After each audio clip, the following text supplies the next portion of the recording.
And we are live. Yeah, buddy! Yeah, buddy!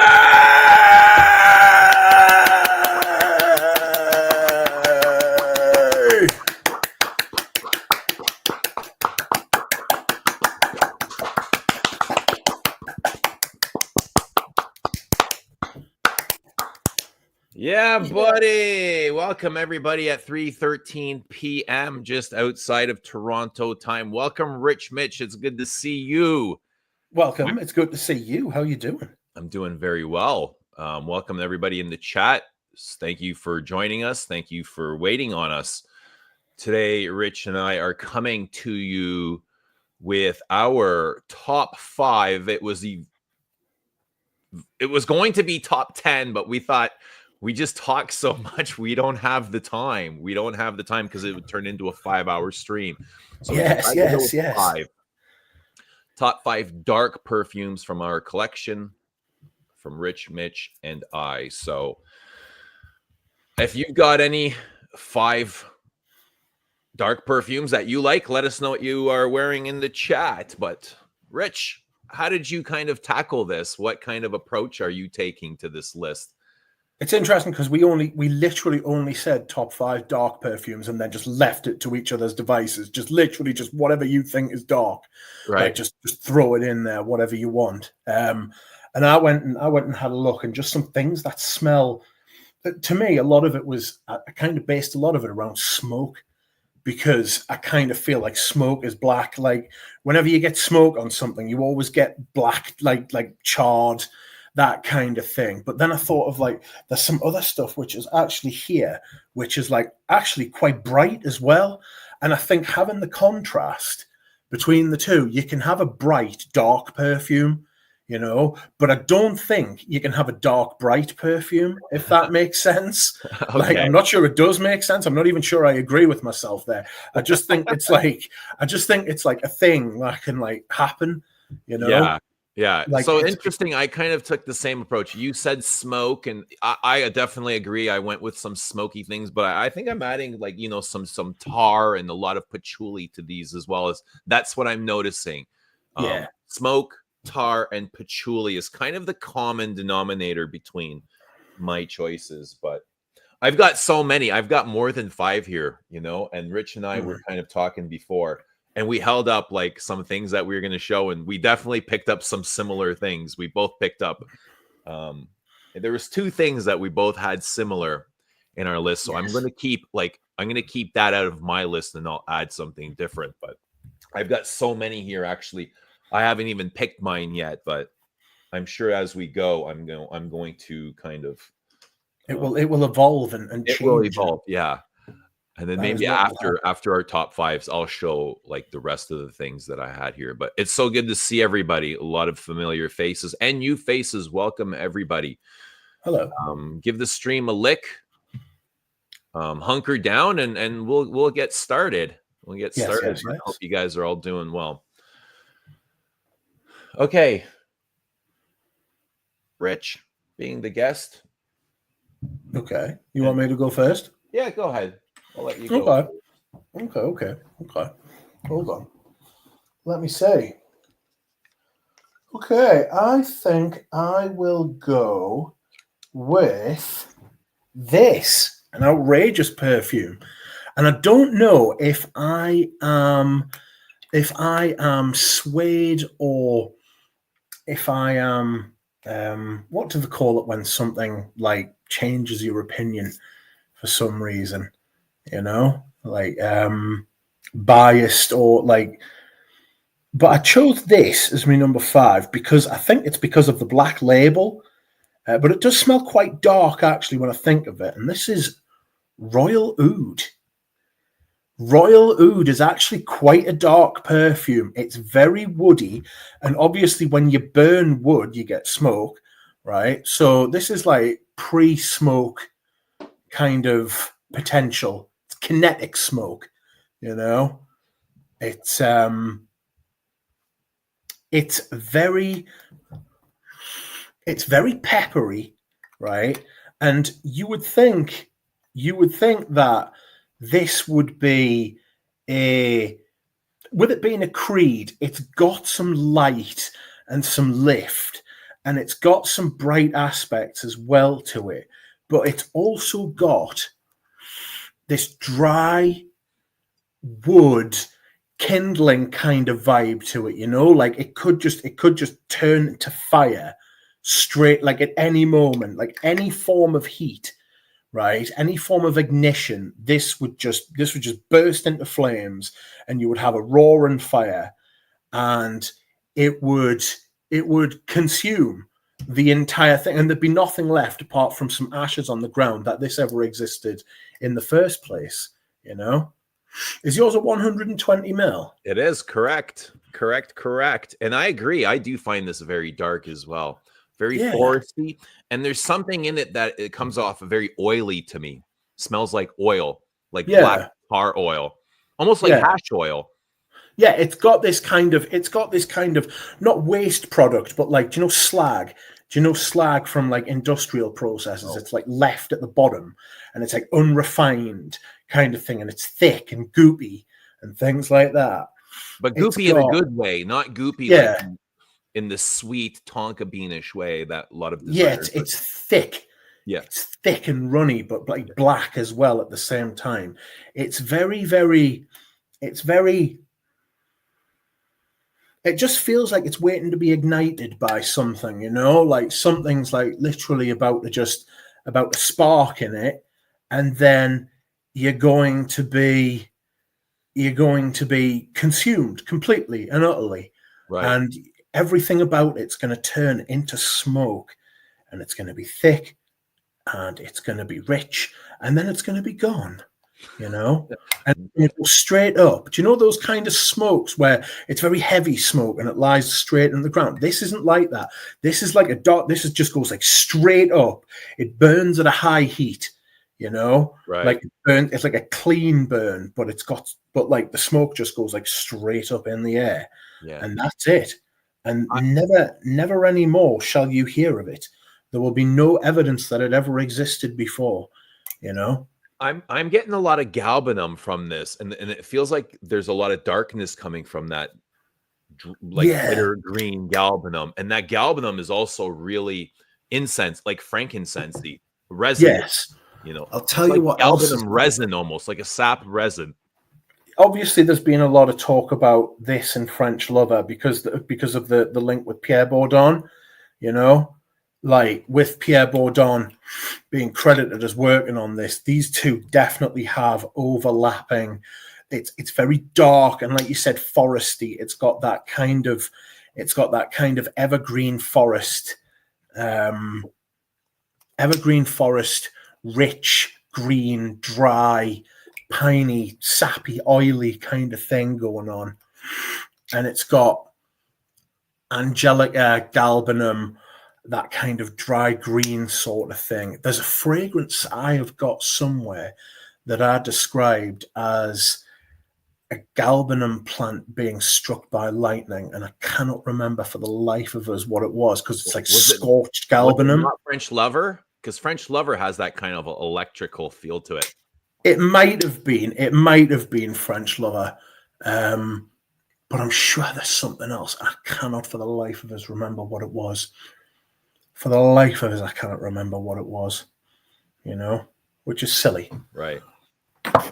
Oh, but yes. Yeah, that's a great pick. I definitely agree with that dark perfume. Noir Anthracite. That's it. Some Pradeep said in the chat, Noir Anthracite's the one. The galbanum struck by lightning. Right. I was going to pick Noir Anthracite, but I changed my mind and went for Royal Oud instead. All right, interesting. Because I wanted it to be something a little bit. No, it's not darker. It's definitely not darker, but it's kind of more. It's like a refined, you know, like a kept fire, a fire like an under control fire, but it's burned on purpose in a particular way. It's not like just like nature. Like a bolt of lightning striking a wild plant. Royal Cedar is like a constructed fire by humans that is built to burn on purpose, you know? Right. Good stuff. That is number 5. All right, here's my pick, and this is from Guerlain. And this is, I mean, sadly, it's discontinued, but it's still very dark. And this is a Lupin, Arsène Lupin. This isn't the Voyou. This is the Arsène Dandy. Lupin. It was Yes. called Dandy, but they removed Dandy from the name, so it's now just known as Lupin. And this is a violet. This is a violet perfume, but this isn't sweet violets like candied powdery violets that we've come to know in so many perfumes. This is dry violet. It's powdery, spicy. It's got this really dark leather, got black leather. Like the leather in this is really, really black. And frankincense, right? It's got this really dark olibanum, frankincense, incense accord. But what makes this, what else makes this dark is how dry it is. It's so incredibly dry. It's like one of the driest perfumes that I've ever smelled. And that dryness, combined with the leather is just like super, pasty. It has your mouth dry. Yeah. Like you're searching for water. You're searching for any sort of, water in this wetness. You know what I mean? Just to kind of relieve that dryness. But I find this so incredibly dark and raspy and almost like crackled leather. Yeah. Like an old leather that's kind of split, and underneath you get like the kind of the fibers. That's right. Of like what's underneath the coating. Yeah. So even the color, like it's got this dark purple tinge to it, and violet is known to be dark, and sometimes it just kind of, violet is moody on its own, right? Violet leaf. There's violet flower, and then there's violet leaf, which is even more intense. I find the violet leaf more intense than the violet flower. But so I get obviously the petroleum vibe from violet leaf, right, and that kind of potential for that potential stored energy kind of thing that could just burst into flame at any moment, and that's what I get from violet. When I think of violet leaf, I always think, or like violets, I always imagine violet to be quite dry, because I always remember, do you know the sweets, violet violet hearts? Yeah. In the tin jars. Yes, they powder, were always, the powder. Yeah, exactly. They were always really powdery and scratchy, and they just seemed that every time you touched them, a little bit like a chalkiness would like come off. Raspberry and violets. Yes. Yeah, it's very strange how you can make that association with like different perfumes, It's very interesting. You can read that into it, Right. And violet always has that Fahrenheit connection too. Violet leaf always Fahrenheit. Yeah, I was going to choose Fahrenheit, but I decided not to. I decided not to get vintage Fahrenheit out, especially vintage Fahrenheit. Vintage Fahrenheit is very different from modern Fahrenheit, which is much more kind of wet. It doesn't feel quite as combustible. It's the difference between trying to burn dry logs and wet logs. Like dry logs are much easier to set fire to. Sorry about that. What was that? I just turned the stream on by accident. Oh, yes. So it's interesting. It's interesting how different notes in there can produce this kind of different aspects of darkness. Right. Okay. Shall I go next? Yes, absolutely. Okay, let me think. What will I pull out next? Next up, I will pull out this motherfucker. Hold on.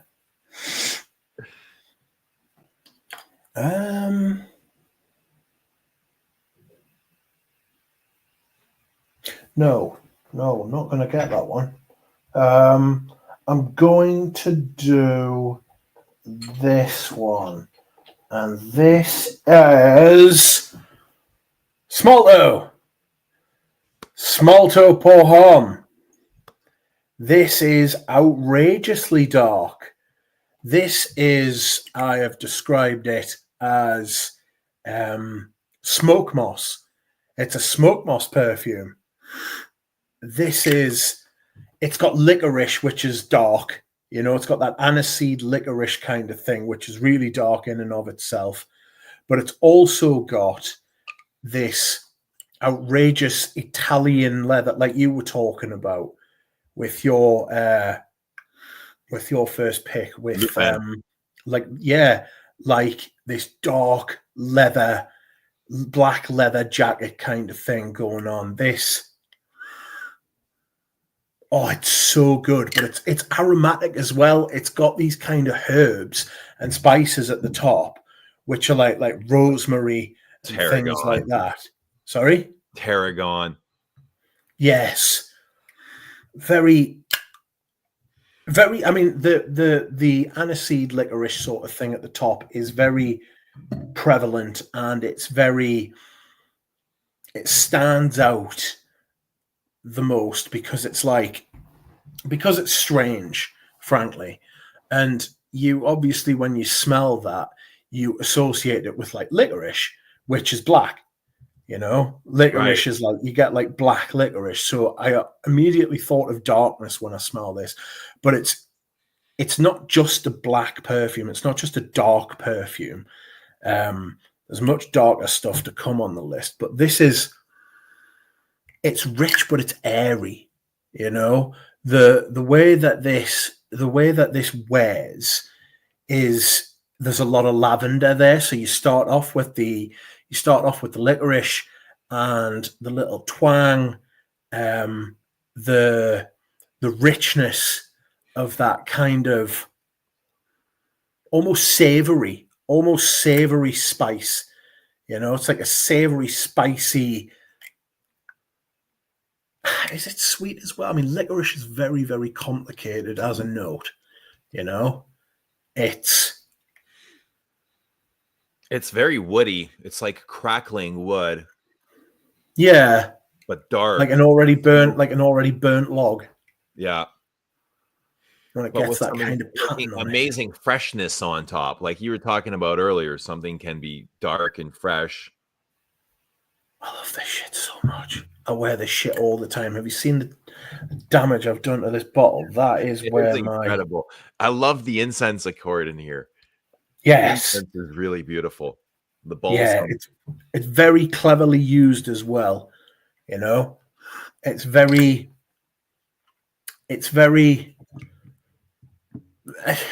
because a lot of the perfume is lavender, and it's a lavender that's kind of taken from a certain point in time. You know, like the lavender is very mid to late 80s, early 90s, clean lavender, but it is juxtaposed on either side, at the top and the bottom. At the top by the licorice, and at the bottom by the oak moss, which is very smoky in this. Sometimes oak moss can be green, but it's just so fucking good. I would like people to remember me as smelling like this. You know, yeah. Say if I like went somewhere and someone smelled us and then they never saw us again, but they remembered us, I would like them to remember that smell. You know, it's absolutely gorgeous. I love this shit so much, and it is very, very dark in its own way, but it's not pitch black. It's I'm kind of ranking these in like ascending or descending order, I suppose. Where it's like the Royal Cedar, Royal Oud is like the least dark, and then this is the next least dark, and then the next one's going to be slightly darker than that. And do you know what I mean? Yeah. I find this incredibly classic and masculine, and I wore this for my son's first communion. I wanted something special, exactly that, classic and masculine, something timeless, and something that I'm going to enjoy and be able to remember the event by. And it was incredible. and I was able to enjoy it like the entire time. I was just getting wafts of it, and it was like nice, dry, crisp wafts of smoked wood, frankincense, oak moss, patchouli, earthy elements, aromatic spices. But I agree, I did find this incredibly dark as well. Do you think it suited the church environment? Yeah, absolutely. Yeah, I think it's perfect for that sort of thing. Yeah. I can imagine wearing it in a church. I think Yeah. it's the type of perfume you can. I wouldn't say you could dress down as I am. I'm sitting here in like my t-shirt and my tracksuit bottoms. Do you know what I mean? Yeah. I'm not sure you could dress it down that much, but you could dress it down to the point of like jeans and a t-shirt. It definitely feels dressed up. I was wearing a tie and a jacket, right? So yeah, I thought it was perfect for the occasion. Great fragrance. I agree. Okay, that's your number 4. Number 4. Number 4 for me of top 5 dark perfumes. And I know this is making a lot of noise lately. This has been making a lot of noise, and let's talk about that. This is Dior Homme Parfum. Yes. And I find this the darkest from the collection. I find the Dior Homme sort of like a daytime scent. It's very light and easy, breezy, nice, you know. And then comes the DHI, and then the Parfum. I think the DHI is a nice kind of like weekend going out thing, club, bar, and this is more of an intimate thing. But I do find this one the darkest. This is iris, obviously iris with the waxy iris, the lipsticky iris, but it's got rose and oud, and again violet. This has got violet in here. But what makes this dark for me is it's got that like La Nuit, you know, that La Nuit effect. You know, like La Nuit, the L'Homme has, it's like a cheaper version, but it has that like kind of nighttime effect, that going out, right? That big dark balsam in it. This has the same thing to me. The big ambery balsam that feels like night. You know, it's just really dark. It's floral, it's powdery, and it's leathery. And this has got kind of a growl in it. Compared to the new one, this has definitely got a growl. I never really noticed the growl until I sprayed 25. And then I went back to this and I was like, holy smokes. You know what I mean? Like, there's that growl. It's like somebody had just turned their ignition on in like a supercharged car, you know, and you hear the exhaust and the muffler and the engine kind of rev up at once. That's what this feels like when you spray it on. It's got I had it and sold it. I have never liked it. Never liked it. Is yours the 75 mil? Yeah. So I had the 75 mil and I sold it to Peter Kokorin, and I have never missed it. Not once. Never thought about, didn't like it. I found it out of place in the Dior Homme line. I thought it was very bottom heavy. You know, do you know like those? Very base heavy. I agree. Yeah, it's so thick at the bottom. Do you know that's what makes it dark and heavy? You know what I mean? Yes, like, that's the La Nuit part. I think, you know. Yeah, base notes. It felt like, right? Do you know when you dunk a biscuit into a drink, and the bit with all that's absorbed all the moisture is like really heavy compared to the rest of the biscuit, and it's going to fall off. It feels like Demaché dunked Dior Homme into some a leather material, and then pulled it out again, and then all of a sudden it was completely bottom heavy. Do you know those toys that you blow up and they've got sand in the bottom, and then like the wave about at the top, and you punch them and they come down and then they go back up like that? Yeah. It feels like that kind of toy. It feels like that kind of buoyancy. Yeah, it's very, very strange in its balancing or its lack of balancing, you know, like it to me, it doesn't feel like a very balanced perfume. The darkness from it, though, I totally agree. To me, it feels like the leather note in it is it feels like one chemical. It feels like it's not an accord. It's not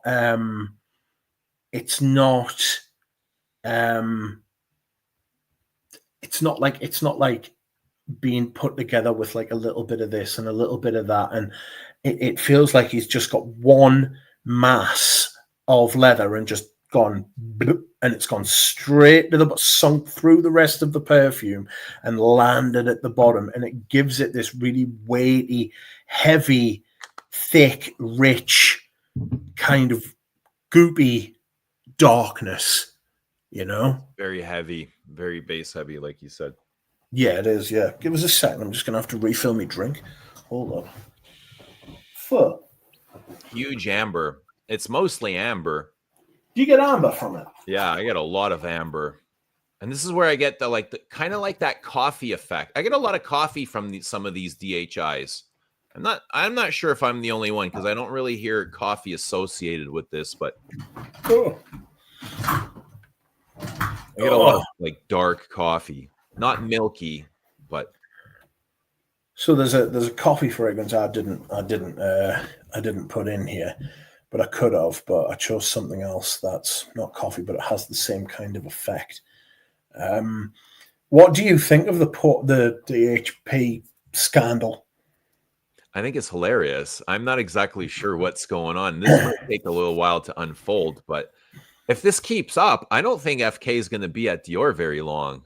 Or is this exactly what they want? But, you know, I sometimes wonder, does Dior know? Are they aware that their perfumer is putting out, you know, a DHP that smells like several other things out there, including like some of his own concoctions at Jean Paul Gaultier? Are they aware of this? And how do they feel about that? Like having their star perfume smelling like so many other things out there. I think personally it's a little bit embarrassing for Dior because they're not Gucci.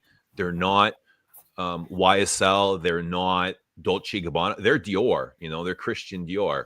You know what I mean? And they're kind of losing. They're definitely losing that status that they once had. Yeah. They've lost it. They're not losing it. They've lost it. It's already gone, you know? And now it's kind of time for them they've got to now rebuild that. Because there was a time where I'd be buying these Diors. It was like, without a question, something was released, I would buy it. I wouldn't even have to smell it. I would just buy it. And now it's like, brother, what is going on here? Why are these exclusives and privies smelling like the Macy's department counter? You know, why is it smelling so mainstream and sweet and like everything else? It's very, I think he's been told to go in there and make money.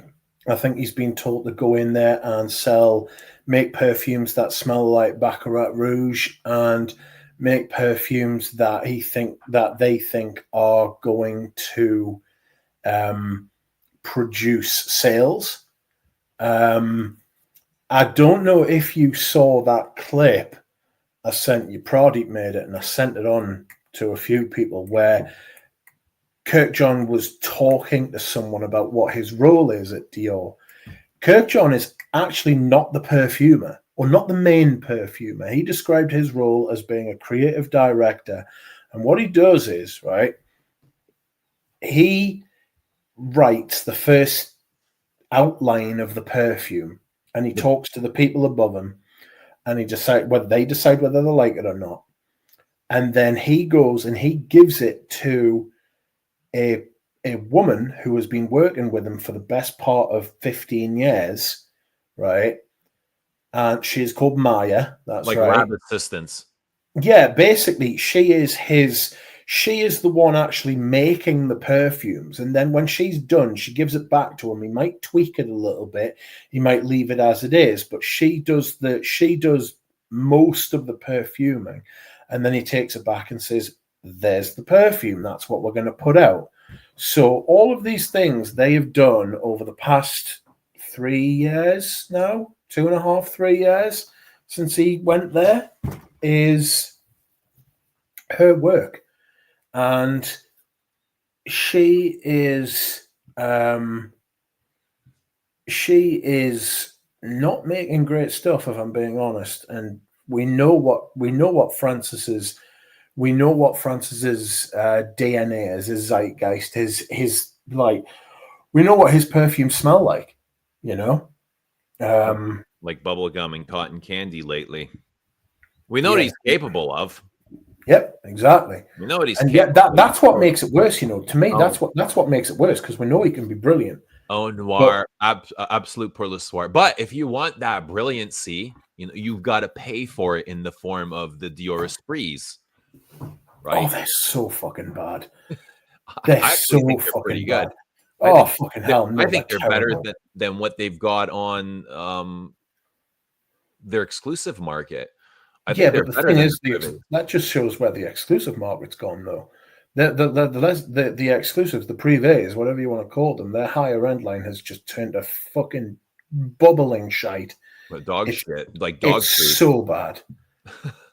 It is Um, so fucking bad. not just the creativity, but also feels like the materials, the quality of the materials has gone down as well. Yeah, The naturals have gone down. Everything is really these buzzy synthetics, but that's what that's the thing, though. That's what they have been incentivized to use. Because they're much less likely to be discontinued molecules because they've all been made and tested by dermatologists. The molecules are huge, so they're very unlikely to be absorbed by the body and fucking turn into fucking, or give you like rashes and make you ill and stuff like that. But they're also proprietary chemicals, so brands can just literally make them say, right, they're ours. You get an analog law as well, which means somebody else can't just come along and add like a fucking inert fucking atom to it, which doesn't change the smell, and copy it, right? And then fucking that's it. They've got their perfume, and if they do get a hit, no one can copy it. But at the same time, they the palette for perfumes and chemicals that are being used is absolutely rotten at the minute. It's absolutely fucking foul. It's shit. I went into the mall the other day, I think it was Wednesday, maybe Tuesday, and I went in and I could still smell the mall outside. I got into the car and I was like, I can still smell the perfume counter. It's like cigarette smoke now. It's so thick and heavy that even if you don't spray it on you, it gets on you. You know what I mean? It right. gets up your nose and it hides in your nose and waits for like a blast of fresh air to travel further up and just get into you. It's absolutely fucking mad. There you go. I agree. It's not good. No, But it's not let's good. move on. Let's go further. All right, so that was my number 4. Good thing this is only a top 5. See what I mean? Yeah, exactly. That's what we were talking about. Okay. Do you want to go number 3? Yes, I will. I need to decide what I'm gonna do. Okay. I got my picks are based on yours because I don't want to repeat the same thing, and I know we've got a couple of the same bottles out. Okay, next up, number 3, I will go. What's up, Zhao? Good to see Zhao. Yeah, buddy. Good to see so many of you guys in the house. I hope you guys Yes. well Friday afternoon. Thank you for joining us. We've got our top 5 dark perfumes with Rich Mitch. Okay. And we are on number 3. Okay. So I want to go with my first 2 picks, Zhao, were Lupin Dandy, Guerlain Lupin Dandy, and Dior Homme Parfum OG. And Rich had Royal Oud. Rich had Smalto. What was your first pick? Was Royal Oud. Oh yeah, Royal Oud and Smalto. Yes. Okay, my number 3 is going to be this. This is from Mona Diorio, and this is Queer. Oh, damn. Leather by Mona Diorio. This is a very different kind of perfume from the first 2. This is high perfume for me. This is very chic, very, very high end. It smells like it has this kind of green, almost vegetal kind of leather to it. It smells like smoked leather. It smells like someone has scented the leather by smoking it. Right. It's got something a little bit herbal about it. It's got something a little bit kind of green. I don't want to say like celery, but it's got that kind of really crunchy green leather. I'm just having a look at what the notes are, because there is some kind of, yes, it's juniper, right? So there's, you know, like cade oil, juniper, that kind of green sap tar kind of bubbling when it burns sort of thing. It feels like somebody has treated the leather with some kind of tar and brushed it in and left it out and left all the moisture to evaporate out of it, but it's seeped into like the fibers and it's dried out and it barely retains any moisture whatsoever, just enough moisture to stop the actual garment from disintegrating, you know. Right. Very tarry, not very floral. Does it smell like a tannery, kind of like the Queer Intense, Guerlain Queer Intense? No, it's much more smoky and dry than that. So in Queer Intense, I actually, because of the violet, I get a lot of in Queer Intense, I get a lot of oily, kind of like, while oil is still in its oily form, not dried. You know, this feels almost like powdered oil, like oil with all of the moisture pulled out of it, you know. So it's just, Right. it's not even sticky anymore. It's more like, you know, particles of smoke, you know, like wafting on the air, like a breeze would come along and take them away, you know. It smells like, it I smells smelled like that once. I smelled that once before, and I You've only remember smelled this once. only once. Yeah, it was many years ago, and what stood out was the amount of smoke in that. It was probably the smokiest thing I've ever smelled in my life. The smoke was Yeah. extreme. Yes. It wasn't wafts. It was like literally all smoke. Yes. Is It what was I very remember. nice smoke though. It's like it's got this Heavy. it's got a resinous kind of vibe to it, you know. It's got it's got castoreum in it, which gives it that slightly kind of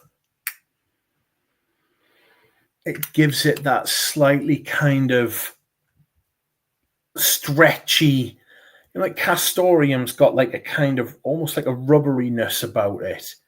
Yeah. You know, like something like you could squeeze it on the back of the badger. You squeeze it to make it come out, you know. It's got that kind of rubbery, elastic aspect. It doesn't smell of rubber, it's the texture of it. It's the way it is, you know. It's very cool. It's very, very cool. It's an incredible fragrance. The OG So bottle? I've got the OG bottle as well. The old one's got oud in it. Which could be the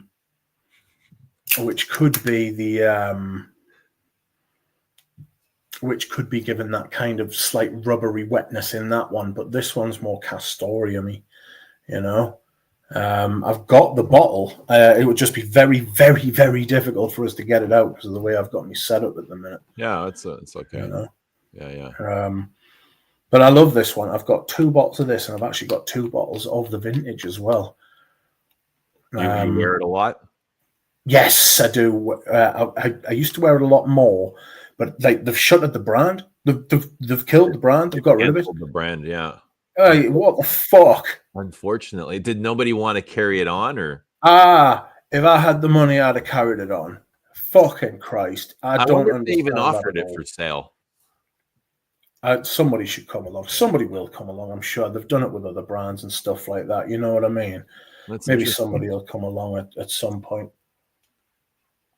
Excuse me whilst I hydrate. But yes, it's a bizarre situation because a lot of our fragrances were really, really, really good. Like, I don't know if they were taken over. I don't know if they were expecting the brand to grow and expand. But I don't think there's anything wrong with being. I don't think there's anything wrong with it being a a small brand. I don't think there's anything wrong with being a small, sustainable brand. You don't have to shoot for the fucking moon all the time, you know. You can be good with good customers and be a solid business, a sustainable, solid, reliable business, you know. And it just seems that a lot of brands aren't interested in that. You're either growing or you're dying. Yeah, you know. they let it get away from themselves. Yeah. All right. Should we move on? What's your number 3? My number 3 is Monsieur by Frederic Mull. Outrageous. Yeah. And this, when I wear this, is all I see is black. And this is patchouli. This is probably one of the biggest patchouli perfumes I have. But what else makes this black? The patchouli, I don't know. I always get dark colors with patchouli. Even though patchouli is green, it can sometimes come off, you know, dark and tarry. And this is definitely tarry. You know, it has that frankincense and the amber extreme in the base. Yes. Amber extreme, to me, this is so dark, the amber extreme. It's not like a golden, powdery hues of amber. This is black amber. You know, I think it's because of this. Even the tangerine in here comes off dark and inky, right? Everything in here is black, black, black, black, black. And I think that was done on purpose because it is masculine, right? It is a masculine patchouli. And they wanted something dark for the homies. So this is patchouli. Is it lavender? No. There's no lavender. It's amber, like vanilla, leather. It's a huge leather accord in here. Frankincense. There's a whiskey rum type thing at the top. Yeah, rum, boozy rum. That's right. But very sticky as well. Yeah, sold mine. I really struggled to wrap my head around that perfume, if I'm being honest. It felt dry and caustic sometimes, you know. It felt like it would burn you if it touched your skin, you know. It was very how can I put it? Monsieur is still tough. Yeah, I struggle with Monsieur. I've got a 10 mil. I had it out one day and somebody's like, "You smell like church," and I was like, "Oh." They're like, "You smell like pure incense, frankincense." That's all they got from it was pure incense. And I was like, I get a lot of incense from it too. And incense is dark, right? Frankincense comes off black and smoky. If you burn incense sticks, I always see like black smoke. I always like what I'm smelling smells black to me. Yeah. And there's a lot of that in here, like that incense, burning incense. It's very medicinal. Joe's saying his fiance can't stand it. It's too medicinal. It does have that cleansed with fire kind of vibe, doesn't it? It has that kind of banish all the evil spirits by spraying it, and all of a sudden the incense is like cleared the room, sort of thing, killed like all the bacteria. It's very for me. It's very. It's very caustic. It's very kind of Forest. Camp Forest is. Yeah, it's got this kind of like it feels a bit like sand blasting, like millions of like particles, like shearing the very skin off you. Do you know what I mean? Whatever is in its path. Yes, it's just wiping it out. If it's not nailed down, it's going. And frankly, even if it is nailed down, there's some of that's going to go as well. You know, it's very. I found it very. It would dry my throat out, and I don't know if that was just like a reaction to the smell. Like my body was expecting because of the smell there to be like some kind of like You say dry your throat out, and I get like dry your throat out from all three of my picks. You know what I mean? From Lupin is super dry. This is dry as well. I find this dry. My next one's going to be Monsieur extremely dry. Extremely dry. All right, you want to go for it? Yes, I do actually. And this one is one that not a lot of... I've just thrown the lid on the floor. Give us a second. Hold on. I've just tossed that away. Just tossing me fucking lid about like an absolute hooligan. What a fucking wanker. It's not that. Oh! Right, I'm back. Oh, fuck. Right. So, my next one is one that is a vintage classic, very difficult to find, very difficult to smell, so you might just have to trust us when I tell you this. This is called Sergio Soldano for Men, sometimes referred to as Sergio Soldano Black or Noir. Never heard of this. Oh, fuck me. It's so fucking... It's so dry, but I'll tell you what it is. It's got this massive citric lemon type top that makes it like cleaner, like an aldehydic sort of lemon grapefruit type of thing that only serves to make it feel even darker. You know, it's kind of like this cleaning product, sheer, aggressive, burned, like, do you know when something's been like completely and utterly, what do they call it when something's consumed with fire completely? You know, it's completely emoliated. It's gone. You know, it's been set on fire. It has been on fire, and it has been burnt to a crisp. There is nothing left to survive. I mean, that's what it looks like on the inside. Do you enjoy wearing this? No, God, no. This is, do you know what it is? Only because I was looking through loads of different fragrances that I remember I owned this, and after this stream, it's going up for sale. Fucking hell! It's so sheer. You know what I mean? It's like. Do you know when you can burn your fingerprints off? You know how you can, like, if something's so hot, if you touch a really hot piece of metal, it can burn your fingerprints off. It's right. Kind of like that. There's like pine. There's pine, oak moss, vetiver. It's one of those 80s fragrances. It smells like an 80s fragrance, and I mean, look at that bottle. I mean, even the bottle just suggests darkness. You dry the mucus out of your lungs. Yes, like, and it's like, I mean, listen to it. It's. I don't know if any of you have ever. You were saying something before stream about it being like dashboard, car dashboard. I was just about to say, do you remember Lancia Delta Integrales, the cars? All right, one of the best cars, one of the best driving cars ever. It was a little 4-wheel drive hatchback thing, and it was such a shit car, like, as far as being able to rely on it. You couldn't use it day to day because you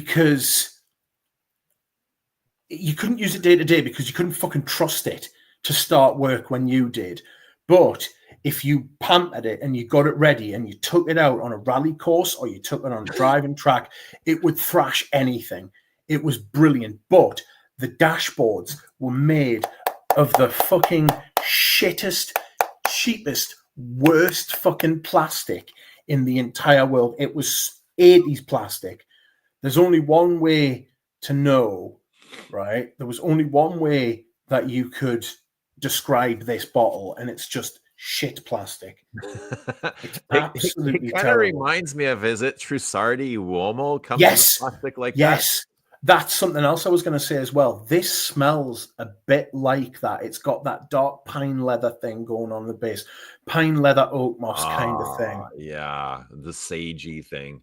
Yeah, really, really rough, really kind of like blitzed your sinuses, you know? Like, it's like the opposite of like hay fever.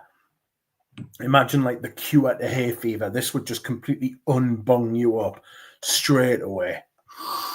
Is that a 1 liter mug of tea? No, it's 850 milliliters and it's water. But that is Sergio Soldano for Men. Very rare, very hard to find. Never heard of it. And get it as far away from me as possible. Such a tough wear, you know. But it's big aldehydic men's it's got that bleach thing. It also has a little overture to Lone Star Memories.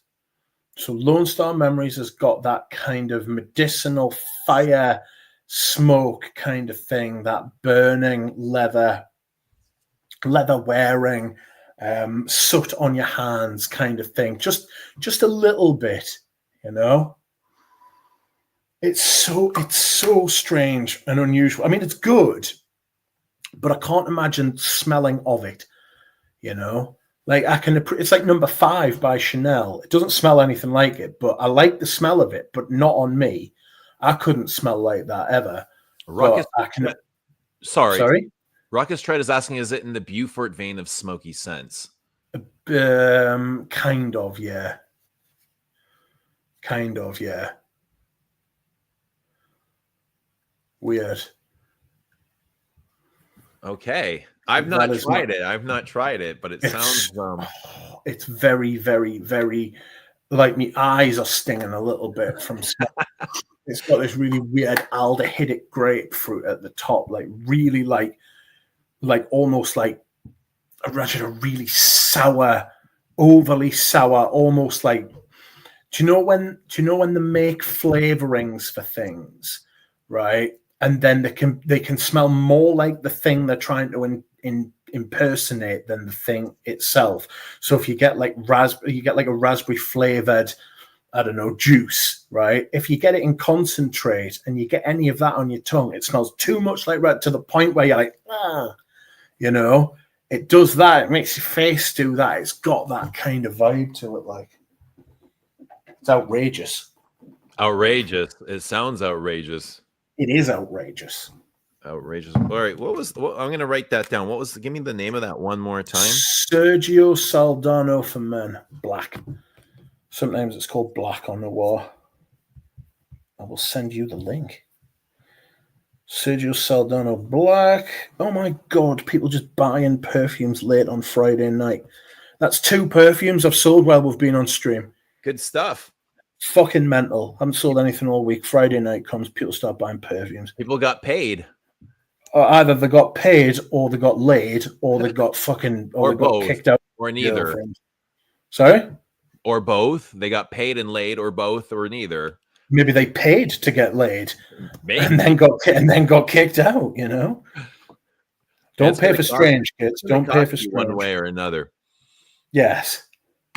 Okay, so that was Rich's number 2, and I'm not exactly sure what your number 1 is, but I'm hoping this isn't it, because I don't think you've got my number 1. Okay, so good. So this is not your number 1. I'm gonna go with this, and I know Pradeep was asking for a little bit of birch tar earlier, and we're gonna go with a little bit of birch tar. This is Bellamy. Look at that fat birch. Yeah, birchy, smoky, spicy, woody, leathery.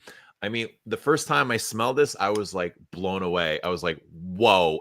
I felt like I had walked into an Indian restaurant. It was that spicy. You know what I mean?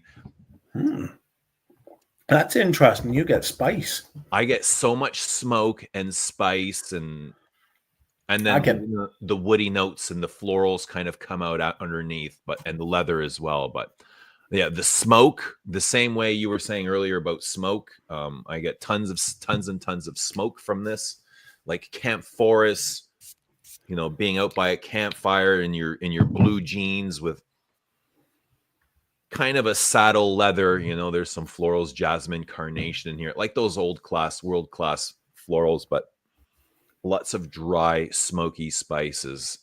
So I thought about picking that one. Do you get the sage, that kind of clean kind of bracing air kind of vibe to it, where it's very, very smoky. It's very, very black. It's got the big leather in it as well. But do you get that kind of herbal, astringent, aromatic, peppery kind of thing about it? Yeah, there's so much going on in here. Yes. There's a lot. I mean, it's deep and complex and rich, and heavy and a little bit scary at times, you know. Yeah, I get a little bit scary too. Like, yeah, I find myself being a little bit intimidated by it when I go to wear it. It's one of the reasons I don't wear it more often. I'm not selling it. That's not what I'm saying. I've also got the shaker. I wanted to ask you, have you got the shaker bottle? No, I don't have a shaker. Do you have a modern bottle? I don't. This is the Right. only bottle I have. Have you smelled them both? I've smelled the modern.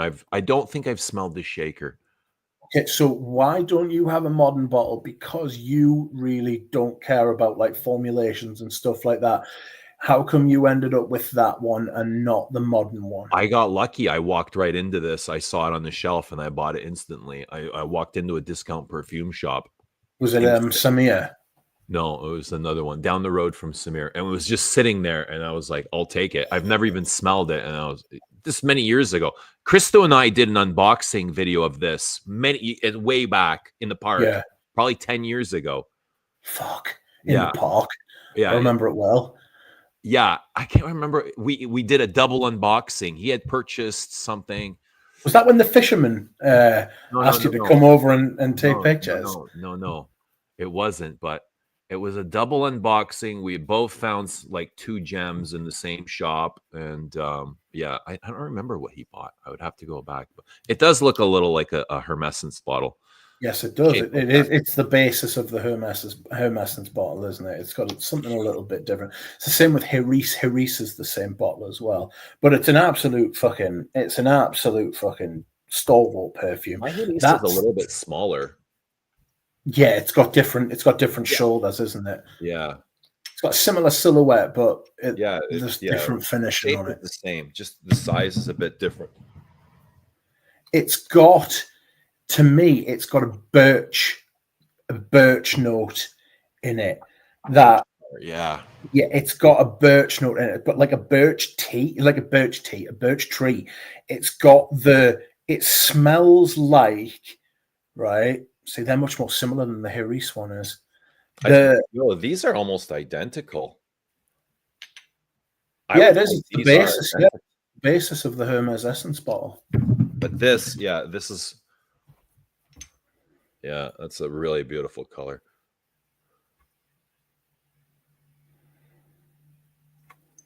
But yeah, Bellamy.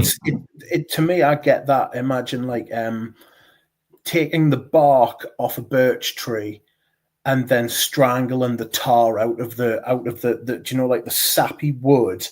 Imagine you just started to throttle the tree and the tar started to bubble out of it like that. I get that kind of, it's got that kind of, how can I put it? I'm struggling for words. Insanely earthy. I get connection with the earth rather than earth itself. I also get the styrax in it.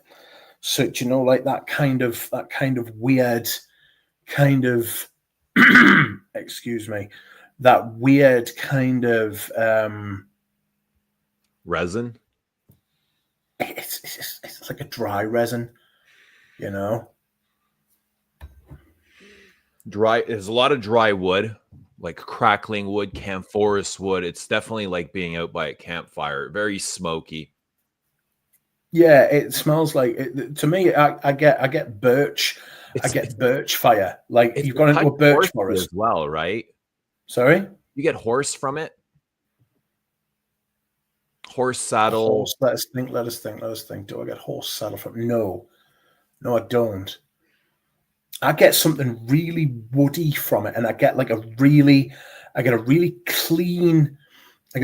clean, but clean because it's been like fucking like a freshly oiled leather, right? And then I get a really clean wood, but like a very strange wood, a very, like I say, do you know when you take the bark off a tree and underneath is like this really smooth surface that's a little bit wet, right? I imagine, but like a birch tree, and it's like in there is oil. So you want to throttle the tree. Like if you put your hands around it and squeezed it, I mean, you couldn't actually do that, but if you put your hand around it and squeezed it and made the oil bubble to the surface, like a happy ending. Like it, if you like, it's very like I said before, and you said it's got this really weird kind of like sagey, not floral, but the spices are intense in the top. They're really yes, intense. Like it's one of the more spicier things. the And modern one is incredibly spicy. do you like the modern one? Yes, but I prefer the older one. I like the modern one as a nice, but if I couldn't get the older one, I'd have a bottle of the modern one, probably, because it's so spicy. And there are a lot of spices. And you can tell he's made up for the fact that oak moss has been like gently faded out over the years. And he's made up for it with the fact that he's used a lot more spices, you know? Yeah. Good stuff, though. Great classic, old school, masculine, earthy fragrance. Like really, really classic, really beautiful, like incredible piece of perfumery, I gotta say. I love it. It is very good, but I find it intimidating. Yeah, yeah. You know what? Some of these I agree. These dark perfumes for me are intimidating as well, and they're not for every day. These are like, I find these very special. Okay, Dior Homme Parfum, Monsieur, Small Toe. What else? Royal Oud. These are all very. Small Toe's probably the one I could wear most often, but that's because of this kind of this welcoming kind of like lavender softness that goes along with it. But even then, it's like it's a lot, you know. Yeah. It's a lot. Like dark fragrances are very not chilled, and they're not laid back, and you can't just go and chill with people when you wear them. They're a bit stiff, aren't they? Yeah, they're very kind of intense, you know. They're like that guy that doesn't really laugh at any jokes, or doesn't like he's very staunch. He's very kind of like, you know, I'm very serious about things, all things. And no, I'm not laughing because I've got shit that I want to do. You don't know what it is, it's but business. everything's businessy, you know, and it's very serious business as well. You know, lives are at stake here, you know, that kind of thing. What do they call it? Grave. He's very grave. Excuse me. Bellamy. You know, in place of this, I thought of having Antaeus, but God, we talk about Antaeus so much on the channel. I wanted to give other things a chance, right? Yes, that's kind of what I've done with my selection. There are a lot of other perfumes that I've got. After we finish the list, we can go back. We can go back over some of the ones that didn't make it. You know what I mean? Like I've got quite a few down here that didn't make it. You know. Yeah, we can do that. I've got quite a few as well, and I'm still pulling out more. You know, I'm still pulling out. There's a lot. There's a lot. I thought about Vanille Havane. I did. That is a dark perfume, but it's not dark like the rest of these are dark. Yeah, these are gravely dark. These are a little bit frightening, whereas Vanille Havane is not. It's very welcoming. Fun. It's fun to wear, isn't it? Yeah, exactly. And you kind of feel a little bit anger. A Vanille Havane doesn't bring. Maybe the oud does, but it doesn't bring kind of the anger that some of these other ones do. At least for me. Do you think there's oud in Vanille Havane? I meant the oud core version. Oh, right. I've got you. Yeah. Okay, I will do my number one. All right, let's do my number one. Roll. People have mentioned. We need a drum roll, Milos. Give us the drum roll. So my number one is this, and it is by both at London, and this is Rake and Ruin. And Ruin is a pretty good way of describing this perfume. It is ruinous. I once put 8 sprays of this on by mistake, and it fucked us. And I had a headache. The next day. This is absolutely fucking bonkers. It's so aromatic and peppery and I'm gonna fucking smell it. there's a little bit of something like alcohol in it, but not necessarily drinking alcohol, but like cleaning alcohol, like very like alcohol with no calories, like flammable kind of alcohol. A little bit of orange in here, and I fucking hate orange. I hate orange so much in It perfumes. depends what it's in. Like if it's in a freshie, I'm like, okay, like it kind of belongs there. But if it's in one of your favorite perfumes, you're like, all right, let's get that out. I think it Well, kind of depends on what it's in. in Monsieur, which you had before, there's tangerine. Tangerine. Tangerine's nice, Right. right? Right. Tangerine's nice. Orange is a different sort of thing. Orange is very specific. Orange is. Juicy. Have you ever smelled Orange Sanguine by Right. Yeah. Atelier Cologne? It literally Yeah. smells like orange juice. It's mental. Yeah. But orange is better than apple. I agree. This is blah, blah, blah, blah. This has got cypress, pine, cade, smoke, just smoke, just straight up smoke, top, middle, and bottom. If you look at Fragrantica, it has actually got smoke listed in the top, in the middle, and the bottom, but it's just smoke all the way through. It is the main note in here. It's such an outrageous perfume, and I just don't have the balls to wear it as often as such an artistic perfume. This is the kind of thing that we always cry about in the community that we should be getting more of. And yet when it comes along, it proves to be too much. It's the curse. Like it's outrageous. This brand deserves so much more exposure and so much more like, what's the phrase that people use? It deserves its flowers. It deserves so much more credit for being what it is, and how it's genius and its brilliance and how different it is. It deserves hype, like Dahlia says. Yeah, it deserves hype. It deserves to be bigged up. It deserves for everybody to know who they are and it not be a fucking meme, right? It's not going to get that. It's not going to get that because why do you think that is? They're very, very, very hard to wear. They're very hard to wear. I went far too happy I went far too heavy on. So what would you say to those people that find it hard to wear? Like, what would you say to them to give it a chance? Just go very, very fucking lightly. Go very lightly. Only wear it when it's fucking autumn and winter. Don't wear this in spring and summer or it'll ruin your fucking day. If you don't like smoke, there's no point in even fucking getting involved with this brand if you don't like smoke and wood. Smokier than Mona Queer? Yes. Yeah. This particular one is because because it's the central theme and everything else kind of exists around it. Whereas with Mona, the smoke is very important, but it's not the supporting wall of the whole perfume. It's not the thing keeping everything else up.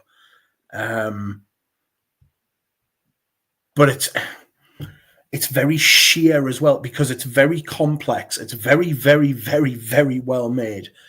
Because to get everything in this balance, to make it coherent, and it is coherent, you just don't like what it's saying, right? But it does make sense, and it's very different. And if you want to smell different, and if you want to spend time expanding your horizons away from fucking everything else, this is about as far away from every other perfume house as you can get before you start coming back.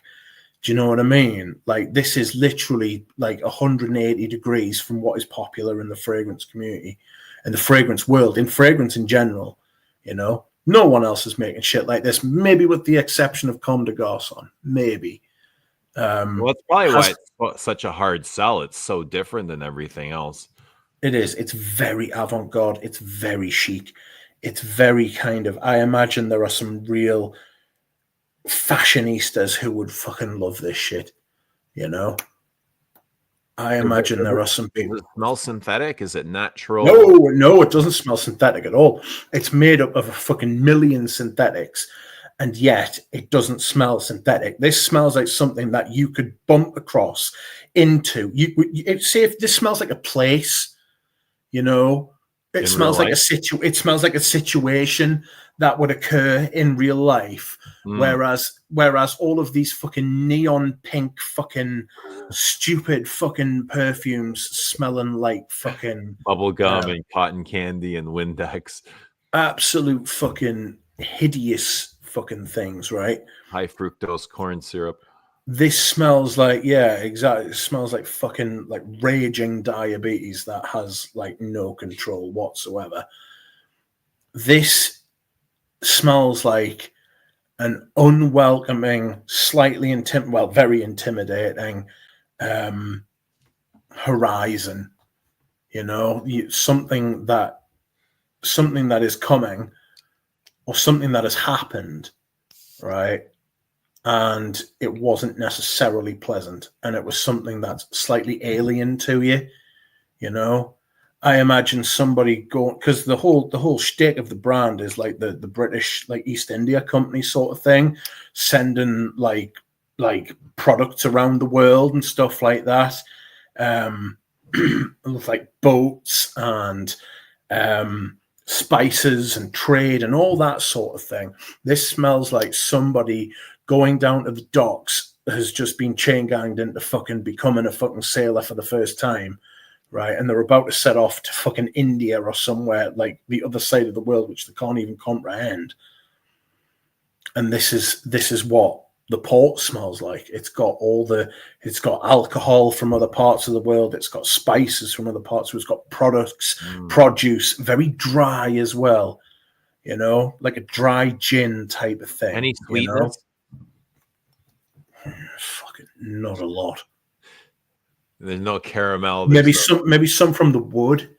Maybe some from the wood. Like you know how like some wood, like not creamy. No, like you know how things need like natural sugars to grow. Like a tree needs like to convert stuff into sugars to grow. So it's not like refined sugar. It's like the sugar of life. It's kind of like that sort of photosynthesis kind of thing, that it will produce sugars and it will help the tree grow. They chop the tree down, they turn it into planks to make into a fucking boat. It's got that. It's really what's there is to stop it from being so fucking caustic and sour that it's to stop it being so caustic and sour and smoky and acrid. The little bit of sweetness that's there is just to stop it from being completely like intelligible, you know. It's a magnificent feat of perfume. I'm glad it exists, but at the same time, devastating. I've never smelled it. Oh God, you should smell these. You should smell these. It's got that Cade sort of vibe as well. It's an amazing feat of perfume. The fact that it exists. I've got something with Cade oil here. My next pick has Cade. Lots of Cade. Big fuck off Cade, is it? Yeah. It's very smoky. It's very incensey. It's quite witchy. It's dry. It's incensey. And it's from Gucci. Surprise, surprise. A midnight stroll. Midnight stroll. It's in the name, a midnight stroll. And of course, it's dark at midnight around here. I don't know about you guys, but I'm Rich gets sunlight sometimes still at 10 o'clock. But yes, around here it's dark at midnight. But this is even darker than midnight. This is more like 3 a.m. I feel like I'm outside when I wear this. You know, this is cut that almost like somebody's watching you kind of feeling, you know, at dark when you're outside. And it's just kind of got this sinister thing. You know, there's a cat. They've got a cat emblem on here. They've got a jaguar, like black cat, jaguar or a cat, you know. It's just sitting outside in the dark, watching like a predator almost. It's kind of like predatory, but it's very dark. It's smoky. It's super spicy. Let me spray some on. Woody. It's coniferous, dark foresty. Coniferous. Very coniferous, yeah. So I am trying to remember. Tons of smoke. Is it oody? Yeah, it's oud isn't a listed note, but I would definitely say there's some sort of oud in here, kind of like the voice of the snake. It's quite similar to voice of the snake, which is also this dark, incensey, leathery sort of thing. This has got leather in it. Has it got cypress? Cypress, yeah, cade, maybe some pine, a lot of woody notes, cedar, dry cedar wood. But it feels like lurking. You know what I mean? It just feels like almost like a snake, just kind of like a snake slithering through the woods. That's kind of feel it has. Like low to the ground, hiding, waiting, blending in. Yeah. Sneaky. Waiting. It's got like a waiting kind of a chord. Dahlia said a paranoia note. Is a lookout note. It's got, for me, that line is very, if the prices weren't so fucking bonkers, I might have one or two of them,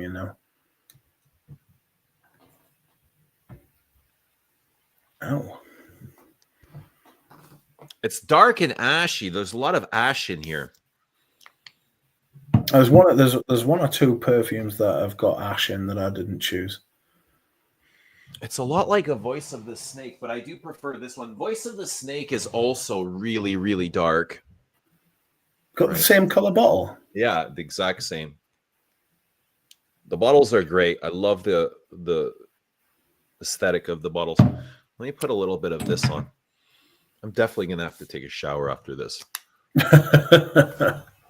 This is more fresh, actually. I find the Voice of the Snake. Have you tried Heart of Leo? I probably have, but I don't remember it right now. Is it in the black bottle? No, it's in like a blueberry kind of, like a dark blueberry kind of thing. You know what I mean? Yeah. It's very strange. It's got a really nice black currant sort of note, like a black currant kind of color. It's got a nice black currant kind of note, but it's got an amber wood in it, which just shits all over the perfume. And if it didn't have it, I would have bought it. I swear to God. Like I said, it's a good line, but it's just something just a bit. I can't remember that one that you're talking about, though. I feel like a dick. No, it's all right. But it's got cypress. Cypress is a very kind of cypress, cade. It's got a ton of frankincense, tons of wood notes, cedar, patchouli, I imagine, maybe a touch of oud, but it is very black and tarry. I see a lot of tar, some sticky notes, some spicy notes. Sticky tarry. Yeah. What else did you have on your list? Things that did not make it. I will pull some up now. Give us a second. So, a couple of them have been mentioned. A few of them haven't. What do we have here? So there was a really popular one that hasn't been mentioned at all, actually. Actually, it might have been once or twice, but it really should have made the list. So this was another Cypress perfume, Encre Noir, black ink. It came up in the chat a couple of times, I saw. Yeah, should have really put this in, but to be fair, the other ones were just so. This is an outrageously good perfume. Did I tell you I saw this in the mall the other day? No, is that good? I have never, ever, ever, ever seen this at retail, ever. Like in a retail setting, ever. Right. It's been around forever and a day, right? It's really famous in the fragrance community as probably the best value perfume you can get, right? This is like, you will not get a better perfume for 20 quid, 25 quid than this anywhere ever, you know? It's an absolutely legendary perfume in the fragrance community.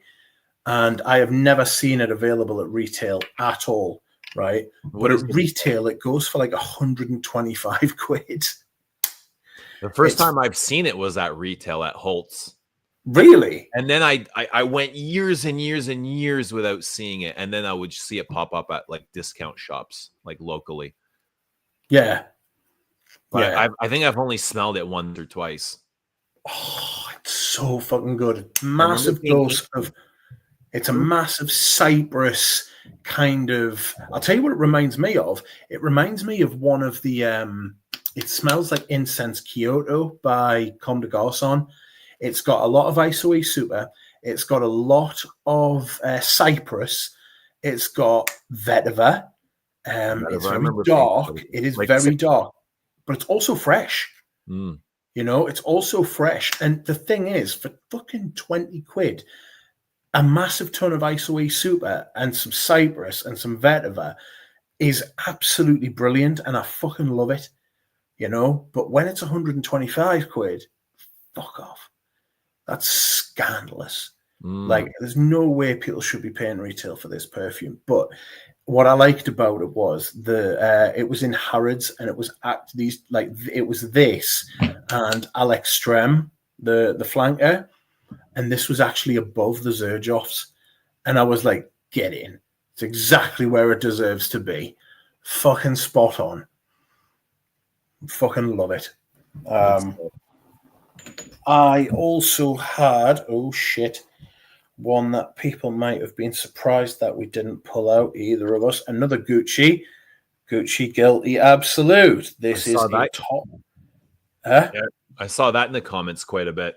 Yeah, this is an absolutely brilliant. This has got cypress in as well. I've got a bottle of that. Do you know, I get something.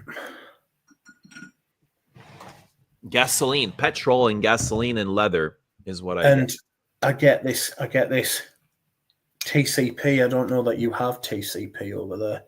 It's a cleaning product for like infections and wounds and stuff like that. Dettol. I get that. Yeah, like a Dettol type of thing. Yeah. It's got that chemical cleaning. Antiseptic. Yeah, cleanse with fire. It smells like hospitals to me. It smells like hospital bandages, ointments. Oh, it's so good though. It's not my favorite thing, I gotta say. Oh, I love it. I think it's so good. I didn't wear it very much last year though in spring. So I need to do that list actually. I do agree. It's probably one of the better things that Gucci has put out in the last little while. It's the best thing they've released in the last 15 years, to be honest. Yeah. I love it so much. I had this as well. I had this out. Black. Comme des Garçons Black. And again, this is more of the same dark smoke, tarry, spicy, woody, licorice, wood, patchouli. You know, it's just more of the same of the things we were talking about. Yeah. Very incensey. Oh, this is really good too. I mean, this would have fit in easily, like with all of these. Yeah. Super smooth. This is probably the smoothest of the bunch. But dark perfumes seem to be a little bit gritty, don't they? They seem to have a rough kind of texture rather than being like smooth. Too dark. Milos says black was too dark. Give me a minute. I'm going to go and dehydrate. I'll be back in a second. Yeah, I had Nuit Defoe on my list. I mean, it's a night of fire. Also very smoky and camphorous with a touch of rubbery oud. Pine. This is a bit vulgar, I would say. Comes off like fecal. But it's really nice patchouli, dark patchouli. What's happening, Peter? Peter Corcoran. DKNY Black Cashmere. I've not tried that, Peter. But it's good to see you. Hope you are doing well. Also says Rien. I've got Rien. Oh, Fianagui. Yeah, Fianagui. I guess Fianagui would be somewhat similar to this, but I prefer this for some reason. Hortus. I thought about Hortus. I definitely did think about Hortus, but no, it's not on my list. I definitely think of this. But I think the ones that I chose are darker than this, Abraham.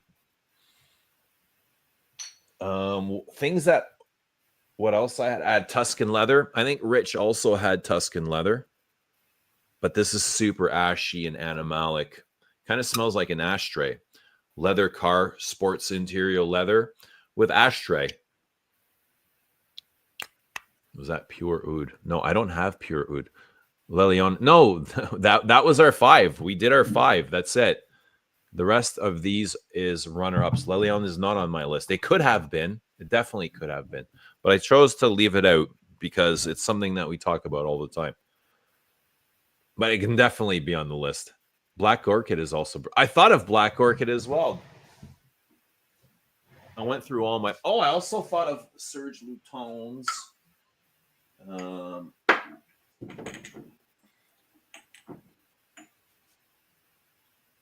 De Profundis. Thought of Profundis, which smells like almost like a funeral parlor. Big floral and Black Orchid as well. I had Rose 31 on the list, which is a really dark black rose, frankincense-y. A touch of oud. So I know Pradeep's looking for but Juliet 24 was not on my list either. But yes, obviously very dark. Dark patchouli and birch tar. I hate that line so much. I thought about it. Yeah.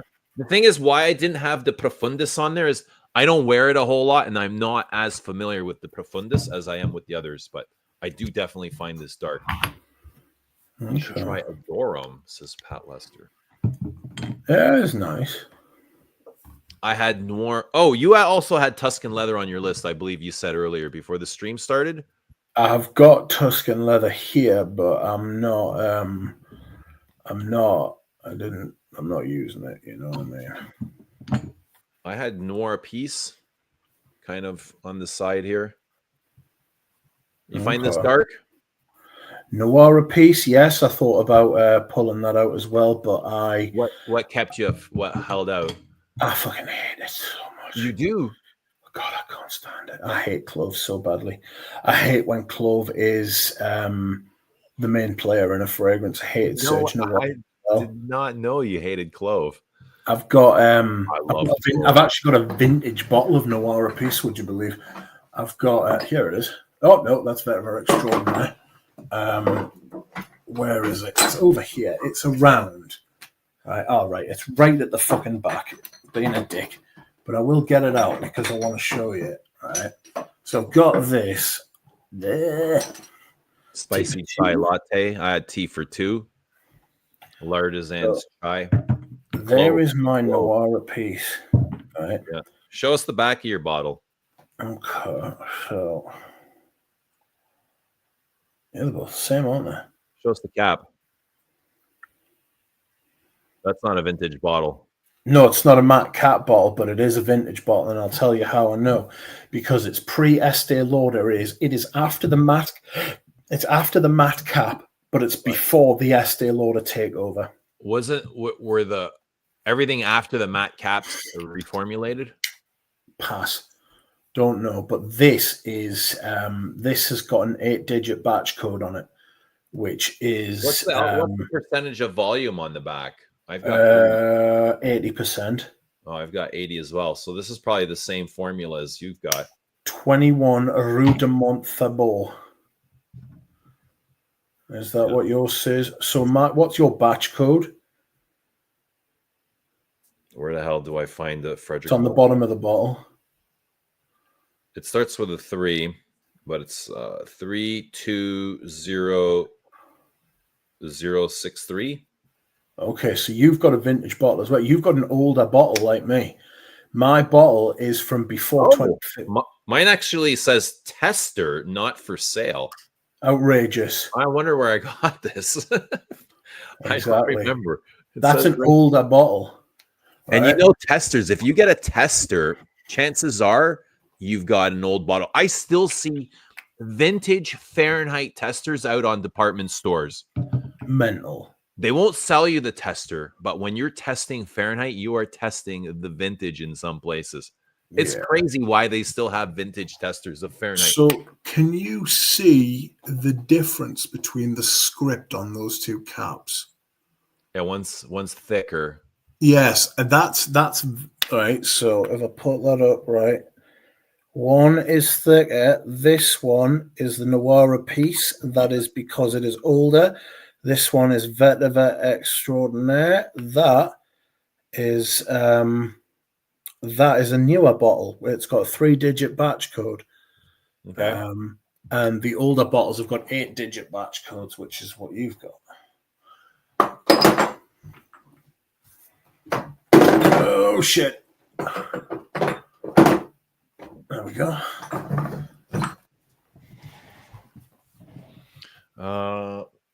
Yeah, I had tea for two. Oh, where do we go here? I had tea for two also. Pulled that one out. You find this dark? Yes. Well, yes, but in a strange way. Like a spicy amber. It is. It's ambery. It's dark like dark tea, you know. It's dark like dark tea.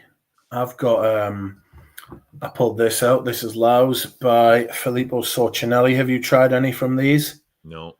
This is dark in a bright way as well. You should try this brand. You'd love it. You'd really love it. They've got some really interesting things. This is Elemi, a lot of Elemi. It's got some like murray resin kind of thing going on. It's got some pepperiness at the top. But again, it's got that incensey kind of eye-watering, clean, smoky, burning kind of vibe going on. Very incensey. It's fucking gorgeous, this. I absolutely love that shit. You know what I mean? It's very nice. I really like that. I was gonna wear it in spring, but I've decided that I'm gonna wear Eau Sauvage Parfum in spring instead. I have also got this, and this is Tuscan Leather. This is an extremely dark perfume, very ashy, very ashy, very, very, very ashy. This smells like an ashtray, in fact. A new car leather, like an ashtray in a brand new car. A well-used ashtray in a brand new car. And it's got that little bit of raspberry at the top, which kind of stops it from being completely fucking unusable. So dark. It's so fucking good. It's this such is suited and booted to me. This is not casual. This isn't everyday. This is stop. No, this is definitely fucking suited and booted. You mean business when you're wearing this shit. You can't just wear this every day. Yeah. This isn't for Carhartts. I'll tell you what it is, right? It's so strange that this used to be all the fucking rage in the fragrance community. I'm old enough to remember. I think it totally deserves the hype. It still deserves the hype. I mean, the new versions aren't very good. I'll be honest. This is a gold. This is how old this bottle is, right? This is a gold batch code. Those who are into their Tom Fords will know gold batch codes are. Yeah, buddy. Yeah, buddy. Let's kiss, baby. Let's kiss. Yes. Oh, gold. It's fucking great. Gold. Digging for the gold. It's so good. It's such a good perfume. It's weight in gold, I think. Yes, absolutely. This has got oh god, how much has it got left in? I actually bought this. Excuse me. Oh, I actually bought this right when I've already got 100 ml of the stuff. I'm never going to use that. Retail. I love worth this so it. much. I bought worth it at the time. And it was worth it at this the time. Was 240 at the time. 240. What? 50 ml? Oh, is that 100 ml? 50 ml. Fuck. And that was a bargain. At that time, it was a $240 for a Tom Ford. Was a, like, looking back now, it's a bargain. That's so much. It smells like black leather jacket as well. I'm not even sure you get away with a brown leather jacket with that. Yeah, this is real. I mean, the first time I smelled this, I was so blown away. I was like, oh my God, how does perfume do that? How does perfume make me feel 10 years older? When I smell this, I was like, I felt 10 years older. How does perfume make me feel that?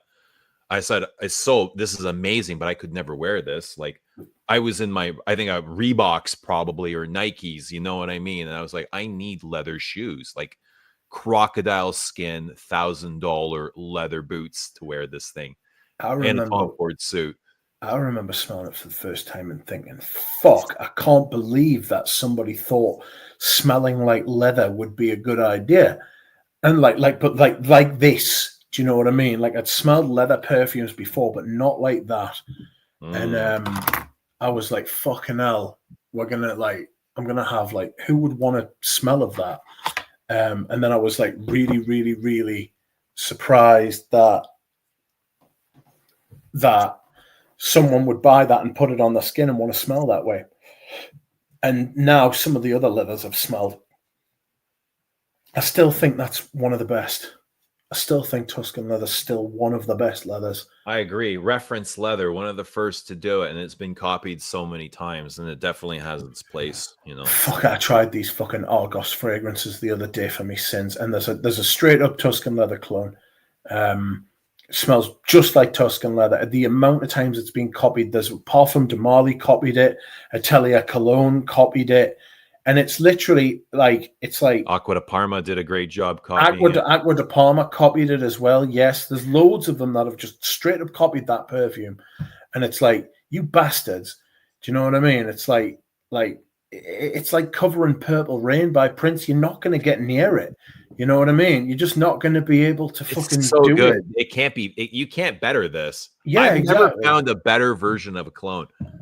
No, there's not. There's nothing. There's nothing that you. I got rid of anything that I had that resembles this. I kind of got rid of. It's so fucking good. It's so staunch. It's so. I agree. Masterpiece. I would call this a masterful. It is. Yeah, it is. I'd love to know who made it. Masterpiece. Oh, we talked about this recently. Damn. I think we talked about this like 2 or 3 streams ago. Who made this? Yes. Who did this? What was the idea? Like, what kind of inspiration did they have? How did they know it was going to work? This is the thing, you see. It's a massive. That perfume's a massive risk. You look at 2007 and what was lurking about in 2007. Dior Homme was around. Chanel had just released the Les Exclusives Eau de Toilette. Coromandel, I think, came out. Yeah, like, exactly. Like, if you think of all the things that were popular in 2007, Tommy Hilfiger's fucking Tommy Hilfiger was still selling bottles hand over fist of different fucking flankers, and then somebody releases fucking Tuscan leather, and it's like, that's very, very, very different. That's very different. What about this one?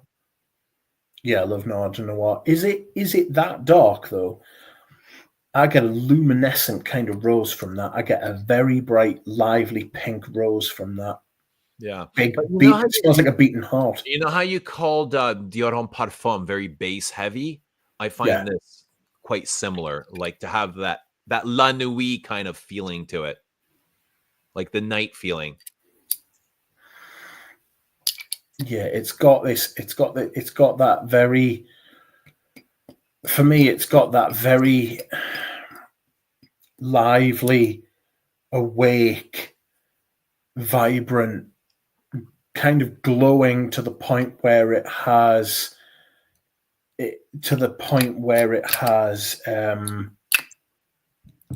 why the fuck is this not going on anymore? It's glowing to the point where it almost makes a sound, you know, like Noir de Noir almost has like a sound to it. It's very clear. What do you hear with Noir de Noir? Almost like a bell. Okay. Like a bong, but like a you know, like a gentle one, but you can hear it. Like a bong. You know? Yeah, like a bong. Yeah, like your bong. Definitely has that bass to it. Yeah, it has. Yeah, it's got bass to it, but it carries a long way, and it's very much alive. It is a sign of life. It's got sweetness to it as well, which makes it very difficult for us to take it seriously as a dark perfume, which it's not really fair because you can have like dark chocolate, which has got in it as well. It is a dark perfume, but it's not Tuscan leather dark. It's not fucking like Sergio Saldano for men dark. Oh, that shit's so fucking potent. It's got sweetness. Something that has not got sweetness, something that is very different from the perfumes we've been talking about just now, is this Lone Star Memories. This is Were you thinking much of more having that on the list? Yeah, I was definitely thinking of having it on the list because it smells like sooty hands. It smells like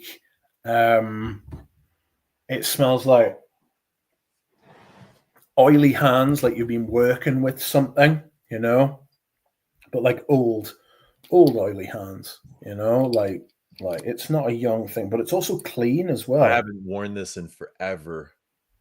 You should. I'm gonna put a little bit on now. You're gonna put it on the same spot you've put all the other perfumes. Yeah, I gotta take a shower. I've got nowhere else to put it. Fuck. But those have kind of dried down, and I'll at least get the top notes of this. Spray it in the air. It's super smoky and camphorous. Yeah. I get jasmine and rubber, like some rubbery fir balsam right on the top, like green rubbery elements. I get greenness from it. I get like a mentholated kind of vibe as well. Definitely mentholated. Yeah, and smoke and old oil. I get old oil slick. I get old like oil on your hands, wiped on your jeans, a bit like Fahrenheit. It's got that kind of vibe. I think there's a discussion to be had about whether this is Towers actually his best perfume. I don't think it's his most popular because of the nature of it, but I think it might be the best. Better than O2? That's the debate that needs to be had. And I think there is a very much a case to be made. Imagine somebody brings out a brand in 2005 and the first perfume is fucking Un Rose. Is it Un Rose, his first one, number one? Let me check. It was a rose perfume. I know it was. I just can't remember what it was called. Incense Rose. No, was it? No, it wasn't. It wasn't Incense Rose, but Incense Rose is very good. Maroc pour elle or something? Yes. It was. La Maroc pour elle was number one. And it's very nice. It is very, very, very nice. Right? This is incredible for Rose. Yes, it is. I've actually pulled this out for spring. This actually could have made this list. Yes, it could. I find this super dark. And this is roses. It starts off as like a green baby rose. You can just see kind of, it's still closed up, right? Very small bud. It's just like the green. But as this kind of blooms, the rose fully opens up. You get the bright pinkness and everything. And as it dries down, this turns into a rose that has dried out and been stuffed and flattened in like an old book or an old photo album or something for years and years and years. And you pull it out and it's got that kind of, when you touch an old rose and like it just kind of disintegrates and falls apart, right? It's a bit ashy, and that's what this smells like in the dry down, is really dry rose, something that's been aging for years. Yeah. It's got, for me, it's very caustic, like you say. It's that incense note. Have you ever tried Incense Extreme? I've not tried no. I don't remember. Shit, I bet it's far too much. It genuinely. I found O2 was Incense Extreme. Like O2. No, O2 was led Desert Marrakesh. Right, but that was super incensey, right? And really, you thought that was it was amber and incense? No, I got spices at the top, and I got amber, and I got a lot of vanilla. I got a spicy vanilla, and some florals as well. I got a lot of that shit, and that was really good. I really like that. For me, that's become a very vanillic perfume. But imagine though, like I was saying, imagine that like the brand releases Le Maroc Pour Elle first, right? That's the first perfume, which is a very good perfume, right? And then next up, the release fucking Le Desert Marocain, which is genuinely one of the best fragrances of this century. It's genuinely one of the best fragrances ever. It's a fucking amazing perfume. And then next, literally next, the next year, the fucker drops Lone Star Memories. Right. It's insane. It's insane. He went on a massive run. I've got 3 towers staring us in the face. I've got... Have you tried this? Which one's that? The orange one? That's Fee. This is another Fee and Rose de Kandahar. I have tried it. I didn't like it. It's green bitter rose. Yeah. With apricot. Yeah, it is, yeah. It's very fruity. Didn't like the fruitiness. Yeah, no, I really like this. I didn't like the fruitiness. You should do a week of wearing towers. You should do a tower week. These are big perfumes. You know, we can do a tower week if you want to. We can actually one day do a video just debating Lone Star and L'air du Desert Marocain. We could just do a tower stream. Sure. We can just talk about all the different towers we've got. Which towers do you own? I've only got these 4, I believe. I don't have a whole lot of towers. I wonder if you can get any samples from anywhere. So I've got L'air du Desert Marocain, I've got Lone Star Memories, I've got Au Coeur du Desert, I've got Lonesome Rider, which is as rare as fucking hen's teeth. Somebody made us an offer, or somebody offered to buy it off us on eBay the other day. Yeah, it smells a bit like a modern version of Fahrenheit, a modern version of vintage Fahrenheit. It's a strange thing to say, but if you smelled it, you'd know what I mean.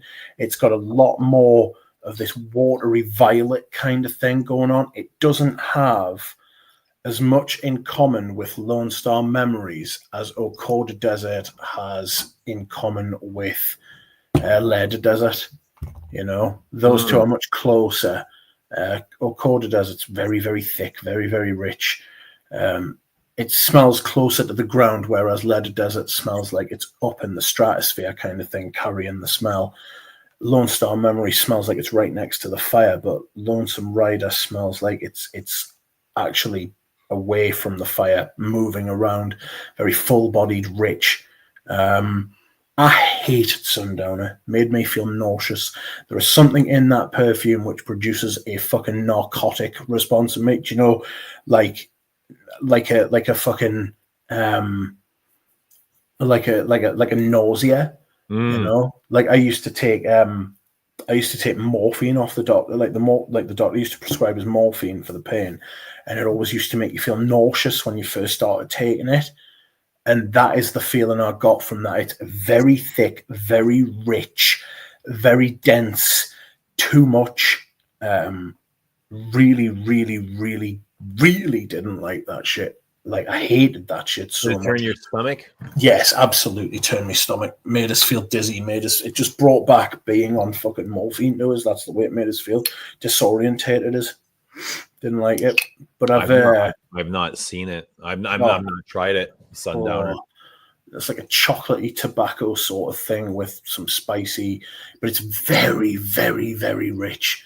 It's very rich, you know. But I got this. I've got a couple of bottles of this. This is Nexon by Tower. It's a big creamy geranium thing. It's gorgeous. Why did it change the bottle color? To just give the effect of what it smells like. It smells like cream. It smells like a cream of some kind. It's absolutely fucking gorgeous. I love this stuff so much. I think I've got 3 bottles of it. No way. Yeah, I love it. Like the first time I smelled it, I was like, "That's amazing! I want a bottle." I got a bottle, and then I got another bottle, and then I found another bottle somewhere, and I was like, "Fucking get me that now!" Is it limited edition? Yeah, it's only 1,000 bottles made.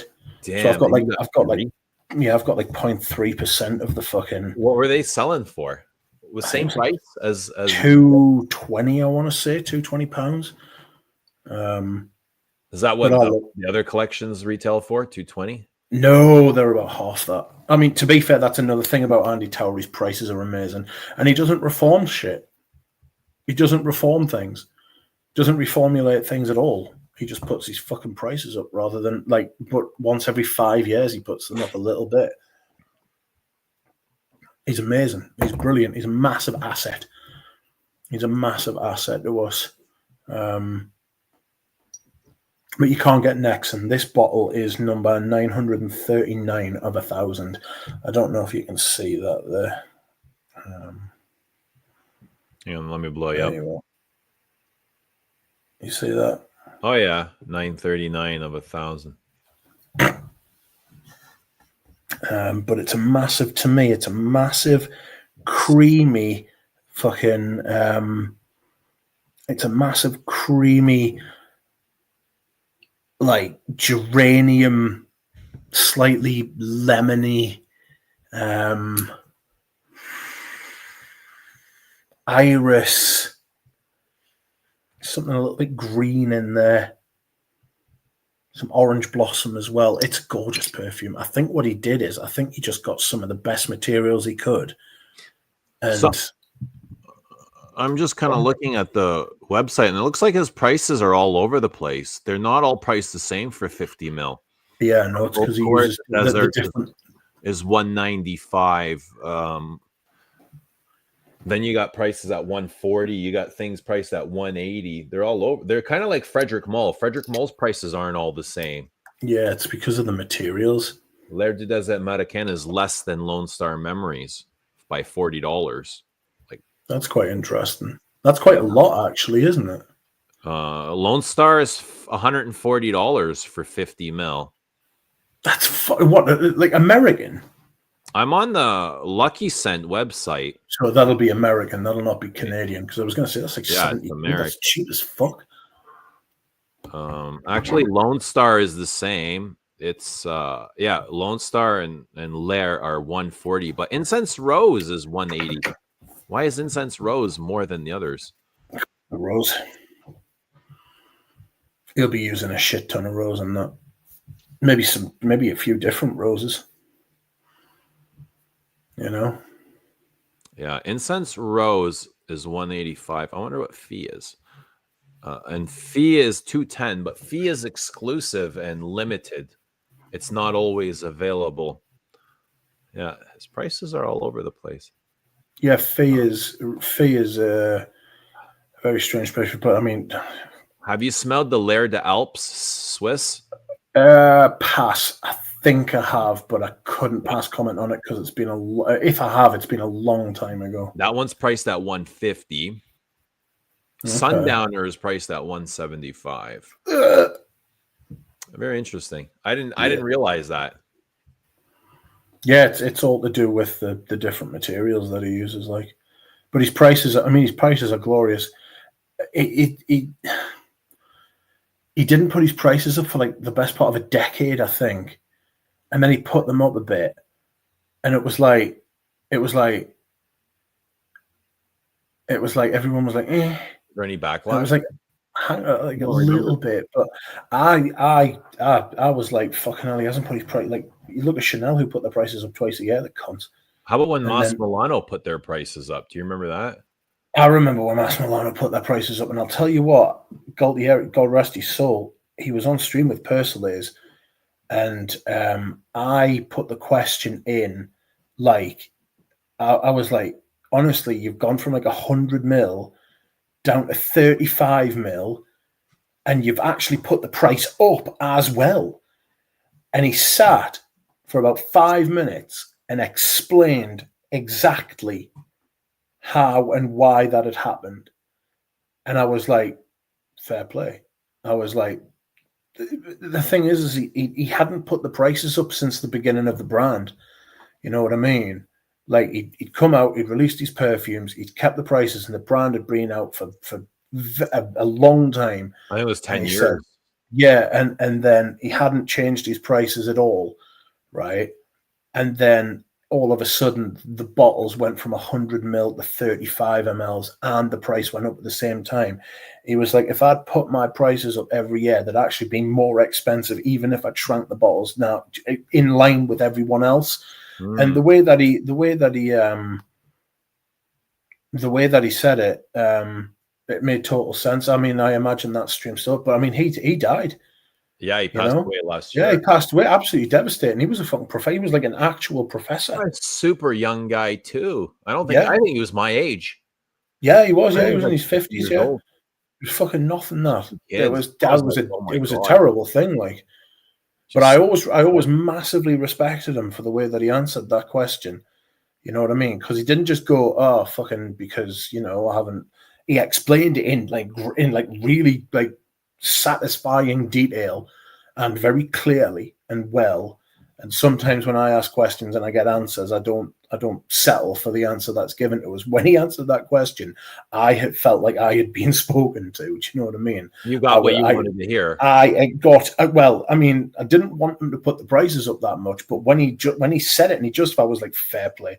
But he didn't dodge your question like a politician. He didn't bother the question whatsoever. He didn't fucking say, "Oh, who's this prick?" He didn't fucking. No, Alessandro Brun. We're talking about the owner of Mas Milano. Yeah, he was a good guy. Yeah, he was. He released some good perfumes as well. I've got Russian tea, and I've got Hemingway. The fucking Russian tea sprayer died, and I'm devastated because it's a really good perfume. Do you have Latessa? And I had the sample set, and I thought it was really good. Have you ever smelled Monte Cristo? I think I did. It's a leather perfume, isn't it? No, it's tobacco. Wait, which is the leather and tea? Russian. Is it Russian leather? I've got Russian tea. Russian tea, mint, raspberry. It's got a bit of leather in there as well. Birch. That's a really, really good perfume, to be fair. Julian Raskin made it. Russian tea? Yeah. Favorite Mas Milano? Ooh, probably yes. But at the same time, it does have an amberwood lurking in there. You can't get away from those damn things, eh? Fucking, like he could have just not put that in that perfume, and it would have been. You know what? The new Dior Bois Talisman is low. Have you smelled it? That's fucking so bad. Have you smelled it? It's loaded so with those amber woods. And so was the new DHP as well. Oh, fuck him so badly. He's such a terrible shit. Like, it's such a fucking rotten perfume. It's so shit, right? It's just that woody note that's in it smells so cheap, and it's in the Ambre Noir Esprit de Parfum too. If you smell it, right, if you smell them side by side, you will smell the same woody note in a different concentration, but it's there, and it's fucking foul. It's absolutely fucking vile. It completely ruins it. I've got Ambre Noir here, right? I've got Ambre Noir here. It's in me thing because I've got the 450. That's the new one. They're free. No, this is me. This is me 10-year-old bottle of the Privé. This was before the 2017 fucking reformulation, and this is a fucking amazing perfume. It's absolutely gorgeous, but the fucking state of that fucking Esprit. And if you smell the new Ambre Noir Privé, right, it's ghostly. It's ghostly. It's hardly there. Really? I found it super powerful. Yo, really? Not the Esprit. Which one? The actual Privé version of the Ambre Noir. It's so soft. It's so incredibly soft. It's too soft for my liking. Yeah, and I like soft. And so is Bois d'Argent as well.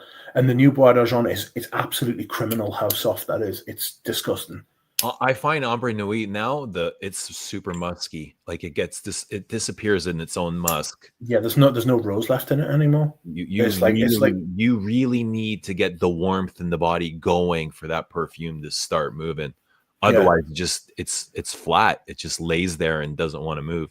Yeah, it's like you've got to crank it like on an old car. It needs a lot of dopamine, to get going. Yeah. Whereas this is lively. This is a lively, sparkly amber rose perfume. Yeah. I remember the first time I smelled this, and I was with somebody who was not that into perfume, and we both sat and smelled it together, and they were like, "Fuck, that's incredible." I was like, "That is really, really nice." I ended up buying a 450 of it. Like, oh. Have you seen what I'm selling? I'll show you. This is not a sales pitch, but I'm selling this. It's a fucking big unit. Do you like this? I do and I do not. Yeah. I do and I don't. I do and I don't. I like it, but I don't wear it. I'll say that. Yeah. It's I'll just rather wear Coromandel like 9 times. I would rather wear 1920s Real Patchouli, if I'm honest. It's just thicker and richer. This has got a nice, clean, easygoing patchouli vibe.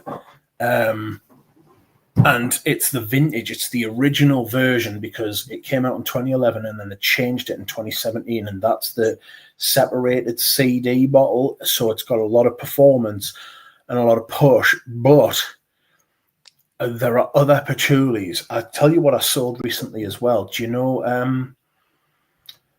what's it called? Patchouli. It's called Patchouli by Perfume Roma. Sold it. It literally just smelled like patchouli oil. And I was like, I've got other patchoulis that dance and move and run.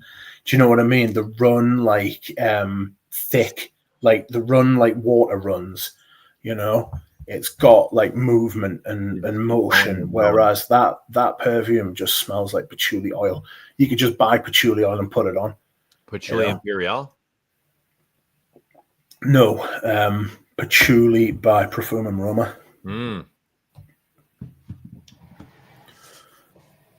Yeah, I've got the big baller size bottle as well, but I honestly, I don't wear it. This is a buttery patchouli. Yeah. Right? Buttery? Yeah. See, mine's the 450. Excuse me. You got the mine's the 450. It's nice patchouli. There's nothing wrong with it. Great patchouli, I think. Yeah. I just don't wear it. Yeah, exactly.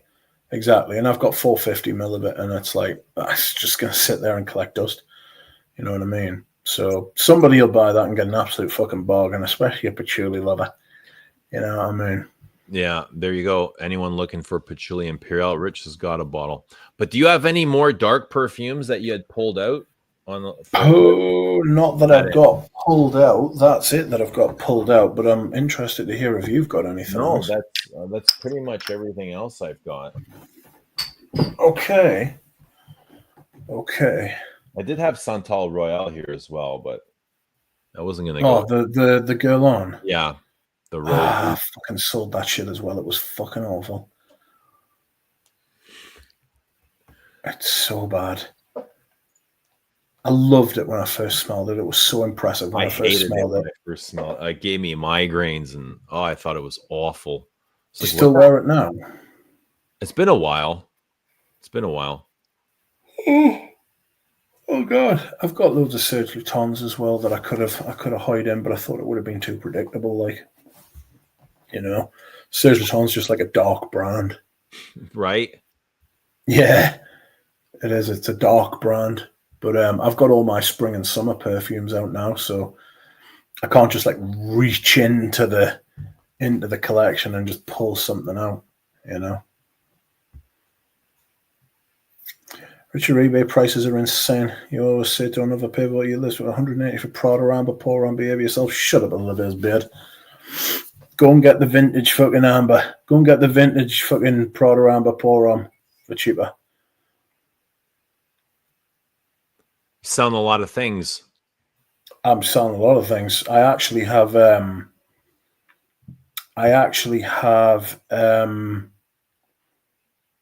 what was I going to say? I've got 40 or 38 things up for sale, but I've got I'm selling loads of backups.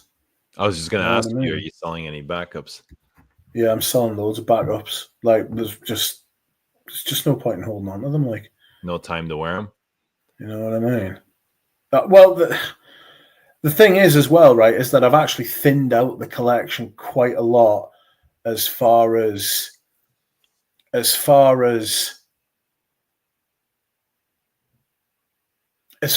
actual perfumes, like separate perfumes. So like perfumes that I would actually wear, not just backups, right? So I've sold bottles that I've only got one of, and I've sold them so that like then I've got more access to the perfumes that I actually want to wear. You know what I mean? And like that's like been the idea for the last 2 years, 2.5 years, you know. I don't know what the size of my collection actually stands at the minute. I know what it is in theory on Fragrantica, but it's I'm beyond. Frankly, I'm lost. You know what I mean? Frankly, I'm fucking lost. In what do you mean? In what way? As where I've lost control of how many perfumes I actually have on Fragrantica. And the thing is with Fragrantica, it's not easy to just fucking remove stuff either. You can't just click one button and say, right, that's gone. You've got to go onto the fucking perfume, right? And then once you've gone onto the perfume, you've got to click add, and then you've got to go back onto the fucking menu that you were fucking opening. You've just got to, it's just a fucking massive dance. It's a fucking pain in the arse. And it doesn't update. If you've got to do it 500 times. Exactly. And you've got to do it hundreds of times. My official count is about 376. I imagine it might be around that, but there's a lot of them that actually need to be taken off. And there's probably quite a few that need to be put on that I've got. Yeah. You know? And I've tried my very best to keep up to date of it. Keep it up to date, so I've got at least some sort of rough thing. But I can't be asked to do a manual fucking. I stopped tracking my perfumes years ago. I used to track every single day my wearing, so I was just like a fucking disaster. I stopped. I didn't keep up with it. Yeah, it's. I kept up with it as best I could, and it's just a fucking pain, mate. You know what I mean? It's just a pain. I imagine it'd probably be easier to do on a laptop. The only thing I do on a laptop is this one I'm doing with you now. You know? Yeah. This is the only thing I do on me fucking stream. Yeah, it's just stream and set up me thing. This was all prompted by me appearance, well, not appearance because it's a podcast, but when I went on Les Odorants and I listened back to like 2 minutes of it with me sound, and I was like, that is fucking disgraceful. I ought to be ashamed of myself. The fucking sound quality was disgusting from me. So I was like, fuck. I fucking bought a laptop in the Black Friday and the microphone and this little M-Track thing that I've got.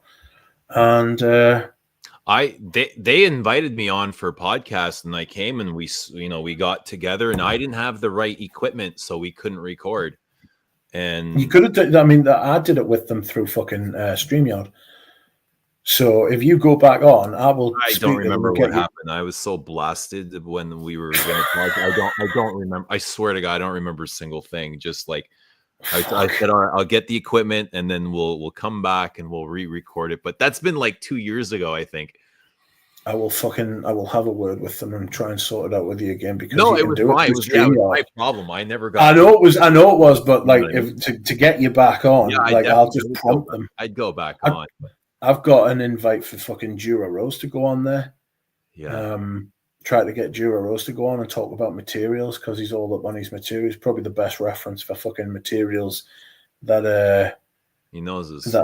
He knows his fucking materials inside out. Well, he's in that field. Yours in that field. He gets to dabble and mix and screw or whatever else they do with those materials. Yeah. Yeah, exactly. Okay. I am tired. I've had a big day. Good time to wrap it up. It is a very good time to wrap it up. It has been nice talking. Absolutely. We should do another stream next Friday. Asking for a top 5 Iris live stream. Oh, I don't know that we could do a top 5. It would have to be a top 10, surely, because I've got so many Iris perfumes and they're all mint. Don't have shit Iris perfumes. Rarely do you get shit Iris perfumes. You know what I mean? Like, Yeah. unless somebody's completely fucked it, like some indie perfume has made a fucking iris and they've just made an absolute fucking dildo out of it. Like, it's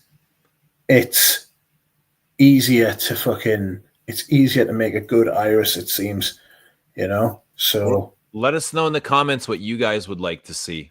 Top 5, yes, 10. But I mean, if there's something specific, Rich and I can. I mean, to be fair, it only took 1.5 hours today to do it. We didn't linger too long on each fragrance. You know what I mean? Right. So we could probably do a 10. I mean, Zhao says Iris Pearl by Les and Demodol was kind of forgettable. I was really disappointed with that. And I love Les and Demodol. Like, they're fucking incredible. They're bringing out an Immortelle. Their next fragrance is an Immortelle. Did you know that? I didn't know that. Fucking, that's going to be rough. It's going to be a difficult one to take, that, like. Well, you don't like Immortelle. That's right. It's like No, it's a weird one. I mean, I like Encre Noir. I like some perfumes with it in, but I'm really struggling to see how I'm going to like it. Oh, Noir's got a big Immortelle. Yeah, it has. Yeah, it's got that big curry sort of vibe. You love that, don't you? Yes, exactly. So I'm hopeful. I mean, I want to smell it, you know. I want to smell it, but whether it's going to be something that I actually fucking like or not's another matter. Also, did you see they're bringing out and 2 more extras Of Rose de Jamal and Orange Sirocco. I heard that. I will. I wonder why they picked those 2 or how they picked those 2. I'm going to end up buying both of them. I would like to try them first, but you can't because they're fucking roll-ons. You know what I mean? Which is an absolute pain. But at the same time, I'm just going to get them because I've got the Vanille Havana extra, and it's fucking it smells so good. It smells so fucking good. It smells so good. Really? Better than the OG?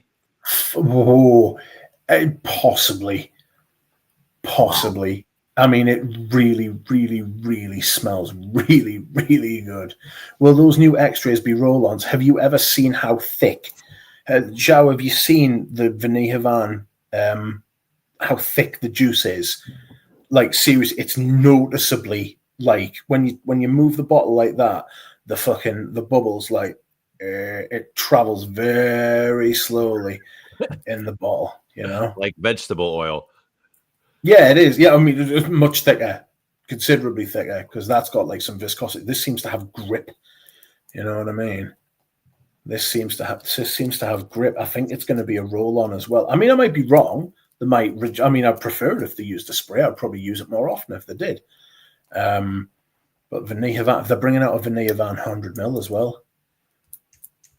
Oh yeah, I saw that. I heard about that. They're bringing out a Vanille Havana 100ml. I might just get one of them just for fucking shits and giggles. To be honest with you, I just get one of them just for fucking lols. You know. I like to think I had a role in that. Because when we had them on your stream, I said to them, do you not fancy doing 100ml bottles? It would make my life a lot fucking easier rather than having to buy 2 fucking 50mls. And they're like, well, actually, we're going to bring out smaller bottles because they were bringing out the Vanille Havana Extra. But it would just literally be the change of a label for them to stick. Well, they've probably gotten enough demand for them. I mean, Vanille Havana is like, I think it outsells all the other perfumes put together. And I think that's up there with Le de Desert Marocain, actually, as one of the scents of the century. Yeah, it's definitely a good one. It's one of my favorites for sure. Oh, I fucking love that stuff so much. It really is really, really, really good. It's a sensational vanilla. We should do a vanilla video as well.